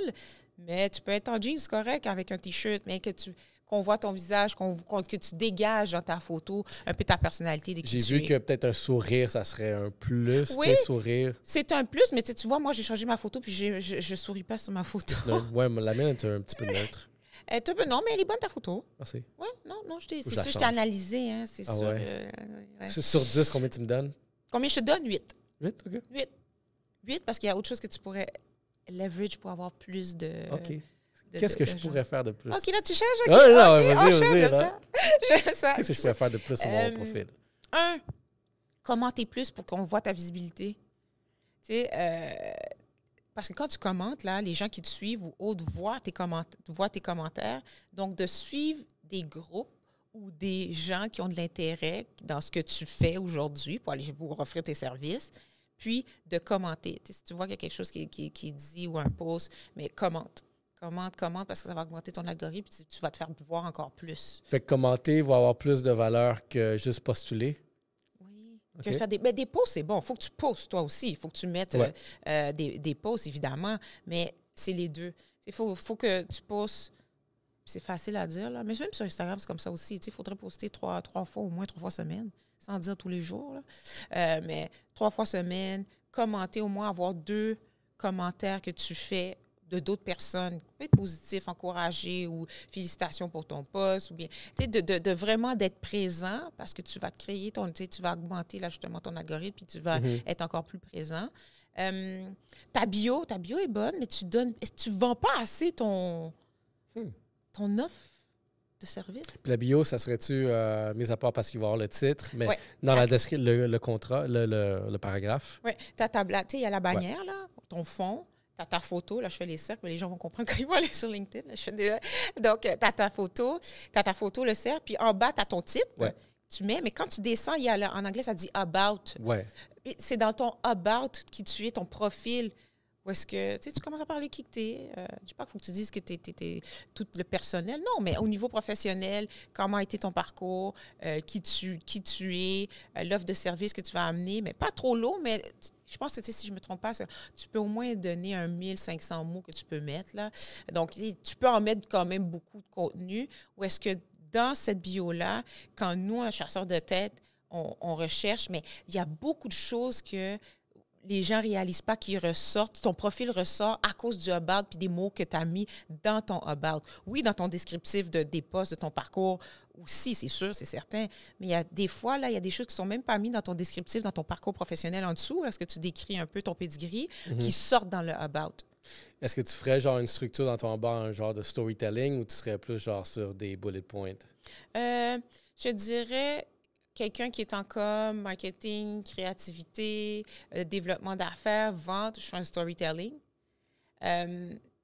Quelqu'un qui est technique, un premier paragraphe de storytelling, mais tes bullet points. Voici si tu es dans le web, dans le cloud, dans l'intelligence artificielle, tu es un architecte de données, tu mettre des points clés ou bien les langages technologiques que tu connais. Qui sortent en bullet point parce que quand on fait une recherche, là, ça highlight, nous, en journaux. Moi, j'ai un LinkedIn Recruiter qui est différent du LinkedIn que tout le monde a parce que je peux aller voir des gens sans même qu'ils sachent que moi, je suis allée les voir sur la plateforme. Et quand on fait une recherche, on appelle ça du sourcing, avec des recherches booléennes. Une recherche booléenne, qu'est-ce que c'est? C'est quand tu mets des mots-clés. Tu cherches une personne dans l'industrie de la technologie de l'information, exemple, qui est un Java. Là, je vais aller dans le technique pur, mais pour donner un exemple. qui connaît du JavaScript, ou bien cloud, ou data de données, ingénierie. Là j'ai mélangé 2 secteurs d'activité, mais là, je dis n'importe quoi, mais pour dire que les points clés, les mots-clés que j'ai évoqués, que j'ai inscrits, mais tous ceux qui ont ces mots-là, même si avant, tu as été ingénieur ou ingénieur informatique, puis que là, maintenant, tu es un architecte de données. Mais moi, je vais comprendre que, boum, OK, l'architecte de données est sorti, puis là, je vais analyser, OK, quand est-ce que tu as fait ça, qu'est-ce que tu as fait? Puis parfois, ça sort plus dans le descriptif en haut, là, donc tu profiles dans le about, puis il l'a pas mis dans les mots-clés dans le bas. Intéressant. J'ai hâte d'update ma bio On d'abord. va le faire ensemble? Ouais. Ah, vas-y, go. Okay. Tu sais quoi, j'écris ma bio, puis je vais te l'envoyer, tu me diras qu'est-ce que t'en penses. Ah oui. Quand tu fais, admettons, tu postes, tu publies du contenu, il y a un phénomène que tu as sûrement remarqué, mais on dirait que le monde sont plus attachés à des publications émotionnelles que du technique. Ouais. Comment vois-tu cette dynamique-là dans une plateforme où est-ce que tu t'attends que tout soit carré? Ouais. Mais il ne faut pas être carré sur LinkedIn. Ça, c'est la perception que les gens ont. Ils disent, OK, c'est sûr qu'il y a certains posts que tu vas mettre sur Instagram que tu réfléchis à ce que je mets sur LinkedIn, mais en même temps, si tu as été justement là dans un souper avec que ce soit un collègue de travail ou un ami, tu parlais là à ton ami, mais que lui, dans le secteur d'activité, je ne sais pas moi, de vente, puis toi, tu es en TI. Mm-hmm. Il y a une façon de modifier ton post, de l'adapter à l'audience LinkedIn versus Instagram. Instagram, tu vas prendre l'assiette où tu vas être avec un verre, faire cheese ou être ensemble. OK, on s'est amusé, voici où est-ce qu'on a été manger, tout.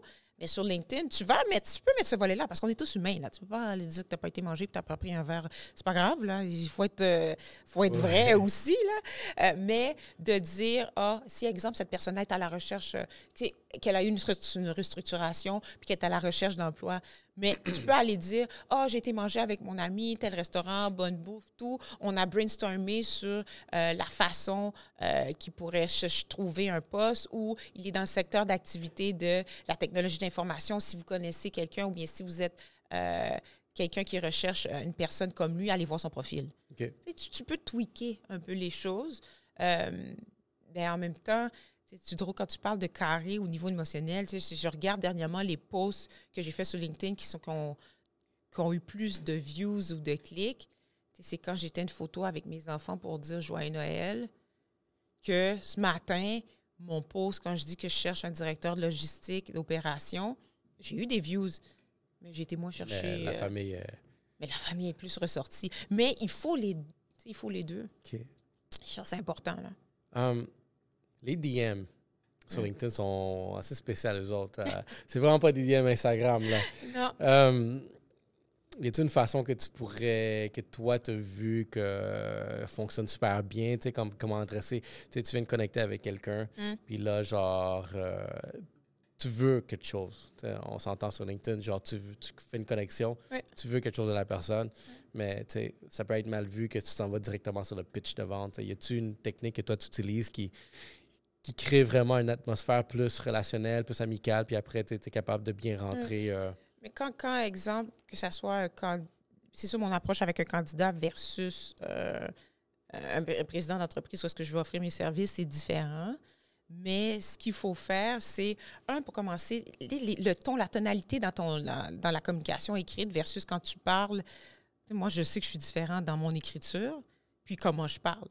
Donc, c'est toujours, le côté humain est important. Donc, oui, de t'introduire. Merci d'avoir accepté mon invitation. Comme tu peux voir, exemple, je suis une chasseur de tête expérimentée dans telle sphère d'activité. Mais j'aimerais qu'on prenne un moment à apprendre à se connaître. Qu'est-ce que tu dis d'un appel Teams ou un appel virtuel? Aujourd'hui, on peut le faire ça. Comme on a fait nous, toi et moi. Mm-hmm. Écoute, on s'est parlé, puis on a pris... You got me. I got you like that. Donc, c'est ça. J'ai fait, comment qu'il y en est? Donc, tu donnes tes points clés, ton objectif. Tu ne fais pas tourner autour du pot, là, pour voir si la décision est mutuelle, là, si vraiment l'action va être faite. Mais il faut que ton call to action fait en sorte que le résultat va être que tu as soit un appel téléphonique ou moi, je recommande plus maintenant avec le virtuel ou une rencontre, lunch, déjeuner. Il y en a qui sont plus ouvertes tout de suite à rencontrer des gens. Mais c'est vraiment d'avoir le côté humain. Puis même avec les candidats, là, qu'on fait du sourcing, vraiment de la chasse, et j'ai aimé ton profil, voici ce que j'ai vu qui est intéressant, on a tel type de poste, ton expérience X à telle entreprise a été clé qui a fait en sorte que je suis attirée par ton profil. On peut donner cet exemple-là. Qu'est-ce que tu dis d'un premier appel? C'est sûr que là, on commence avec un appel téléphonique. Si ça clique avec l'appel téléphonique, tout de suite, là, moi, ma rencontre Teams avec toi est bookée, là, quand j'ai fini. Tout de suite. Super. Wow, c'est beaucoup d'informations pour LinkedIn, super intéressant. Oui, hein. Je dis, moi, je veux... C'est drôle, tu sais, comme moi, dans mon vision board. Oui. Qu'est-ce que tu as mis? 2025. Oui. Je veux devenir influenceur LinkedIn. Non, mais tu peux. Puis ton secteur d'activité de ce que tu fais, il y en a tellement sur LinkedIn. Fait que, ouais, je me suis donné un objectif d'ici la fin de l'année. Fait que je suis en train de préparer ma stratégie de comment on va être ensemble, on va s'asseoir. Nice. On va faire ça. Le temps achève, mais je voulais toucher absolument le dernier sujet. Puis là, tu l'as légèrement mentionné, mais tu sais, parler de la culture d'entreprise, la marque employeur, tu sais, genre, ce que j'ai réalisé, tu sais, même aussi quand j'ai bâti ici, genre Black Box Media, dans ma tête, c'était une des premières choses, comme, OK, il faut que j'aie une culture, il faut que les personnes viennent ici, qu'autant qu'ils vont venir travailler ici avec moi, qu'on peut s'entendre sur vraiment une façon de voir comment l'espace va être géré. C'est quoi aussi, genre, le service à clientèle aussi, qu'on s'attende, parce que autant les invités dans les podcasts, ça devient d'une certaine façon des clients potentiels. Absolument. La première impression est super importante, mais autant, tu sais, que quand, genre, mettons, un créateur vient ici, puis que, tu sais, on doit set up tout. Il y a une culture qu'il a fallu que je me prononce auprès de mon équipe que, OK, il faut qu'on fasse ça, tu sais, en tout le temps. Dernièrement, les entreprises commencent à le sentir, tu sais, vraiment que, peut-être par tes aspirations, est-ce que, je suis en retard? Qu'est-ce que tu vois, tu sais, qui serait, genre, tu sais, vraiment essentiel pour une entreprise, dans la culture d'entreprise, d'incorporer pour, tu sais, avoir le succès, pour maintenir, encore là, on a parlé de rétention employée, mais avoir une bonne rétention, mais aussi être attirant. Puis aussi avoir l'engagement, tu sais. Ça, c'est 3 choses que j'ai réalisées, tu sais. Comment tu vas attirer, comment tu vas avoir l'engagement, puis comment tu vas retenir, tu sais, vraiment ton équipe. Je reviens à ce que j'ai dit un peu, puis je vais mettre autre chose aussi. L'authenticité de promouvoir qui tu es, mais que ça soit réel. Donc, de dire, quand tu dis que, OK, on est une entreprise qui parle du mieux-être, mais quelles sont les actions que tu as mises là? Qu'est-ce que tu mets en place? Est-ce que c'est vrai? Donc, ce que tu dis, de le mettre d'une manière réelle. Donc, ça, déjà là, pour l'entreprise, c'est super important. Quand on parle de marque employeur, c'est bien beau de mettre des valeurs dans un bureau, dire on a le respect, on a une communication. Est-ce que tu respectes tes employés? Est-ce que les employés te respectent? Et donc, encore une fois, ça revient toujours à cette base-là où est-ce que l'importance de ce que tu dis, des actions que tu fais, doivent être faites. Là. Il doit y avoir des actions. Rassembler la synergie des équipes. La culture d'entreprise, c'est quand des fois, tu passes tu passes plus de temps avec tes collègues que ta propre famille de manière quotidienne. Là. Je veux dire, quand tu es en entreprise, tu passes plus de temps. Où est-ce que la synergie, est-ce que tu maintiens en tant que gestionnaire la synergie de ton équipe? Est-ce que tu fais des team building, du off-site, exemple? Les off-site, c'est quand tu as une retraite, exemple, de brainstorming. Est-ce que tu impliques aussi tes gens? On parlait d'initiative. Tout ça, là, c'est en lien, oui, avec la marque de l'employeur, mais la culture de l'entreprise, le mindset de l'entreprise. Donc, c'est de s'assurer de mettre tes employés, de savoir qu'ils sont importants et de les reconnaître. La reconnaissance, je ne dis pas à tout le monde. Il y a des gens qui ont besoin d'une tape sur l'épaule à tous les jours. OK? Si ta culture d'entreprise, c'est que non, on est on the go, puis je ne peux pas tout le temps te dire bravo, tu es capable, parce que ce n'est pas le bon profil pour toi. Puis ça, c'est correct. C'est pas une garderie. C'est pas une garderie non plus. Mais il y en a qui sont comme ça, mais il y en a d'autres que non, ils n'ont pas le temps pour ça. Mais de t'assurer que ce que tu promouvois dans ta culture d'entreprise, mais que ton équipe, elle le fait aussi, puis soit des ambassadeurs. Donc, de créer un sentiment d'appartenance aux employés fait en sorte que ta culture d'entreprise, elle devient encore plus importante. Bon, je pense que j'ai une dernière orientation parce que je voudrais aller vers cette conversation. Super conversation. Wow. OK. Ça, c'est un sujet un peu délicat parce que, tu sais, ça peut devenir très personnel, mais ça peut être aussi, tu sais, vraiment sur quelque chose que, tu sais, moi, j'ai questionné comme, On s'en va en bonne direction malgré que j'en fais partie. Le DEI, la diversité, l'égalité et l'inclusion. Oui. Je trouve que c'est une super initiative, vraiment d'en parler. Justement, on est des personnes de couleur. Tu es une femme, je suis un homme de couleur. Oui, mais est-ce que mettre un quota qu'il faut qu'il y ait absolument 10 %? Est-ce que absolument... Parce que le dernier recruteur, je me souviens, ça, c'est un des sujets, le poster. Est-ce qu'on veut vraiment être cette entreprise-là, que dans le poster de l'entreprise, ben, il va y avoir absolument genre une personne asiatique, une femme, un noir, puis un blanc, puis tout ça, vraiment. Puis, je trouve qu'au fur et à mesure qu'on est allé dans cette ère-là sociale de ces dernières années-là, on en a... Ça a été des sujets de discussion énormément où est-ce que tu dois genre inclure tout le monde parce que sinon t'es mal vu. Tu dois... Tout ça. Puis tu sais, je commence à réfléchir à un moment donné comme est-ce que cette politique-là, elle nuit, admettons, à la méritocratie, tu sais, vraiment des gens? Mais on va se dire, la diversité et l'inclusion n'a pas nécessairement aujourd'hui la même signification pour tous.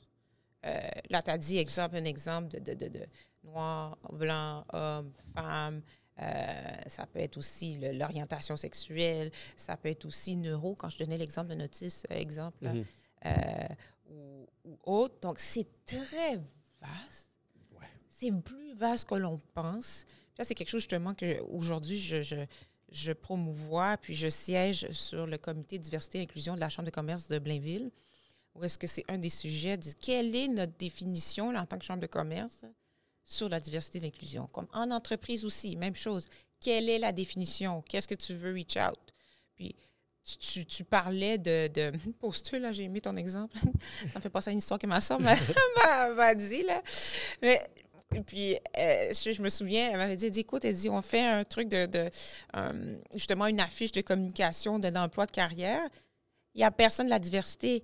Puis, c'est pas juste de mettre quelqu'un à l'université, c'est qu'il y a de la diversité dans l'organisation. Exactement. Mais là, au contraire, met des employés réels. C'est un employé exemple, qui porte le voile, je vais donner un exemple comme ça, là, qui porte le voile, puis qu'elle est là, puis elle accepte d'être sur le poster. Mais là, ou met des gens, mais aussi, ne mets pas de diversité si tu n'en as pas, s'il te plaît. Ça, là, moi, ça me...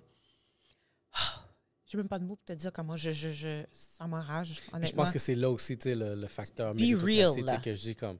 C'est comme... Puis le quota aussi, tu sais, comme, OK, il faut qu'il y ait 10 % genre, mettons... Mais ça, le quota, là, je trouve que...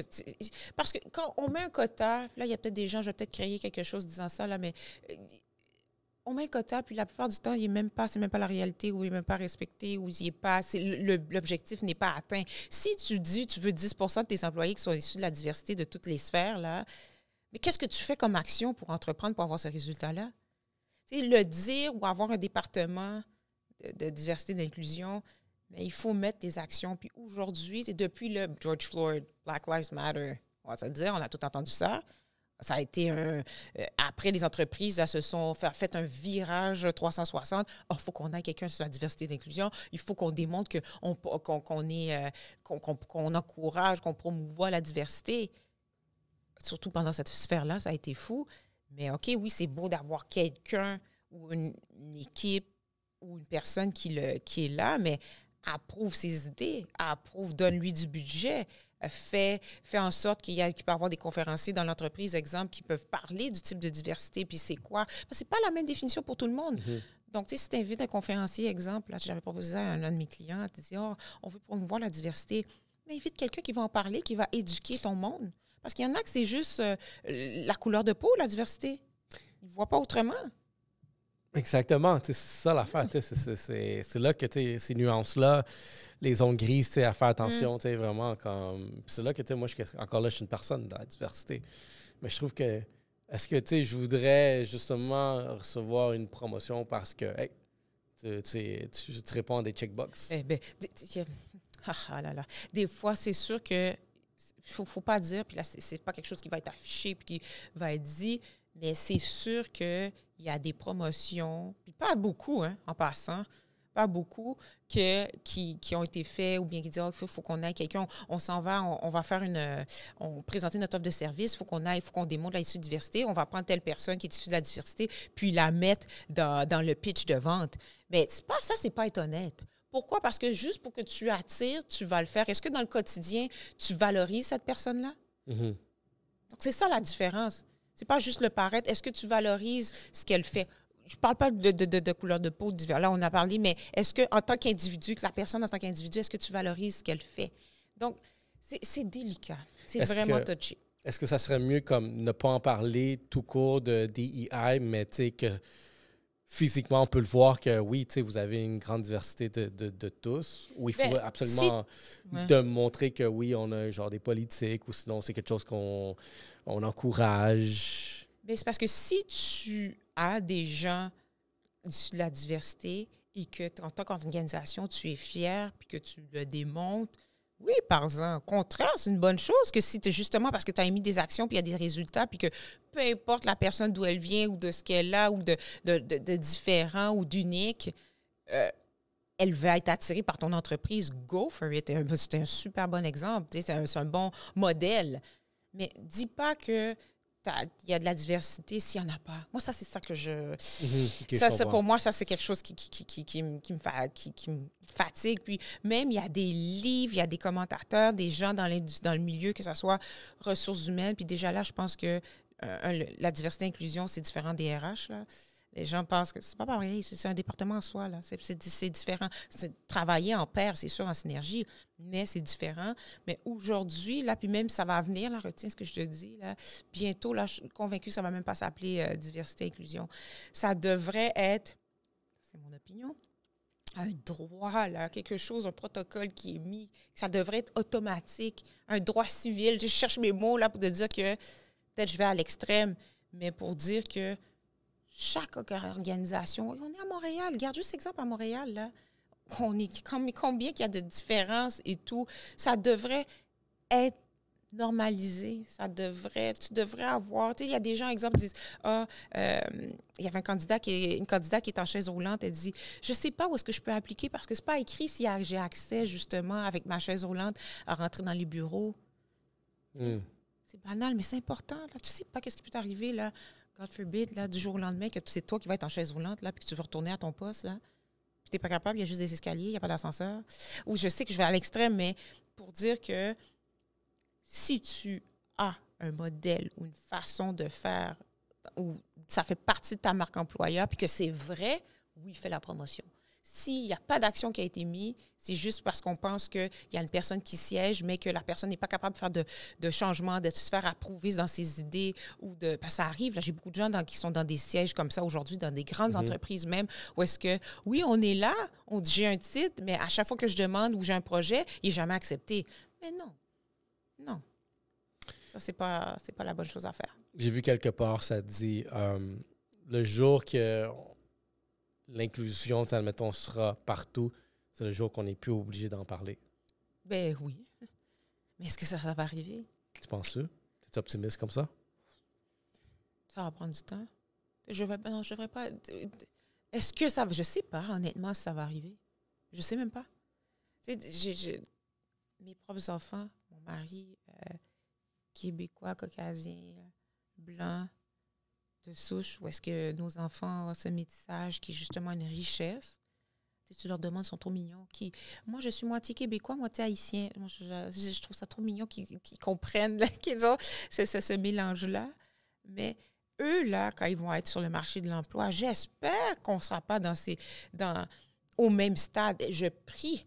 Je me dis oui, puis je l'attire là, avec la loi d'attraction qu'on va être rendu ailleurs, puis évoluer, puis qu'il n'y aura pas ce type de questionnement-là ou de doute que je ne peux pas rentrer dans cette entreprise-là. Je ne vois personne qui me ressemble, par exemple. Ça, c'est ça. C'est pour ça que, tu sais, dans mes...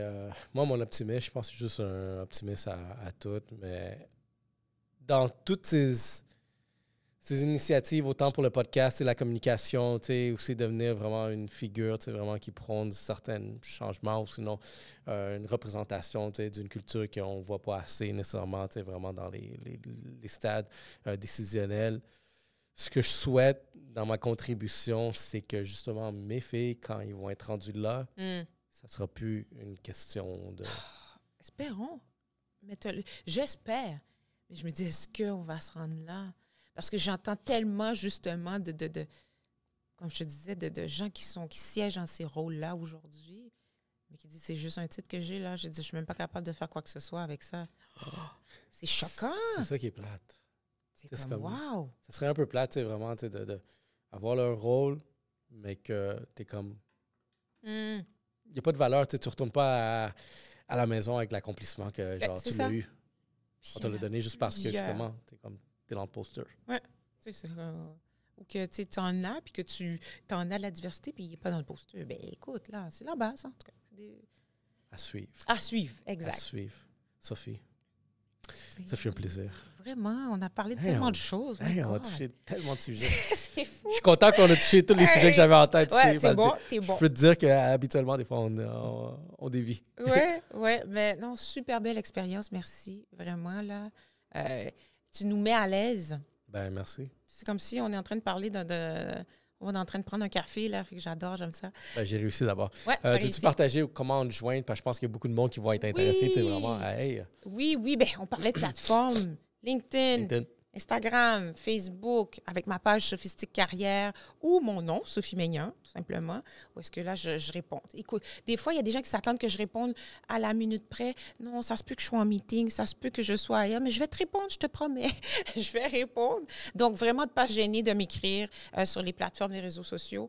C'est vraiment où est-ce que là que je suis active ou sinon en adresse courriel sophistiquecarrière@commercial@cloud.com. Est-ce que ça va me faire plaisir de répondre, soit que ça soit pour mon offre de service ou si tu es à la recherche d'emploi, mais écoute, je suis là. Ou du coaching aussi, super important. J'en fais. Intéressant. OK. Oui. C'est bon, ça a plugué. Je pense du coaching, tout le monde aurait besoin. Même moi aussi, en ce moment, je suis en train de oui, on va en faire, là. Ta page LinkedIn, on travaille là-dessus. C'est réglé.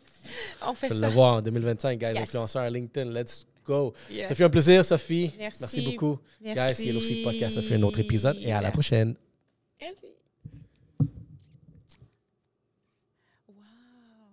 Hey, je pensais pas qu'on allait parler autant. On va faire une tu vas couper ça? photos. Ouais. Ouais, regarde comme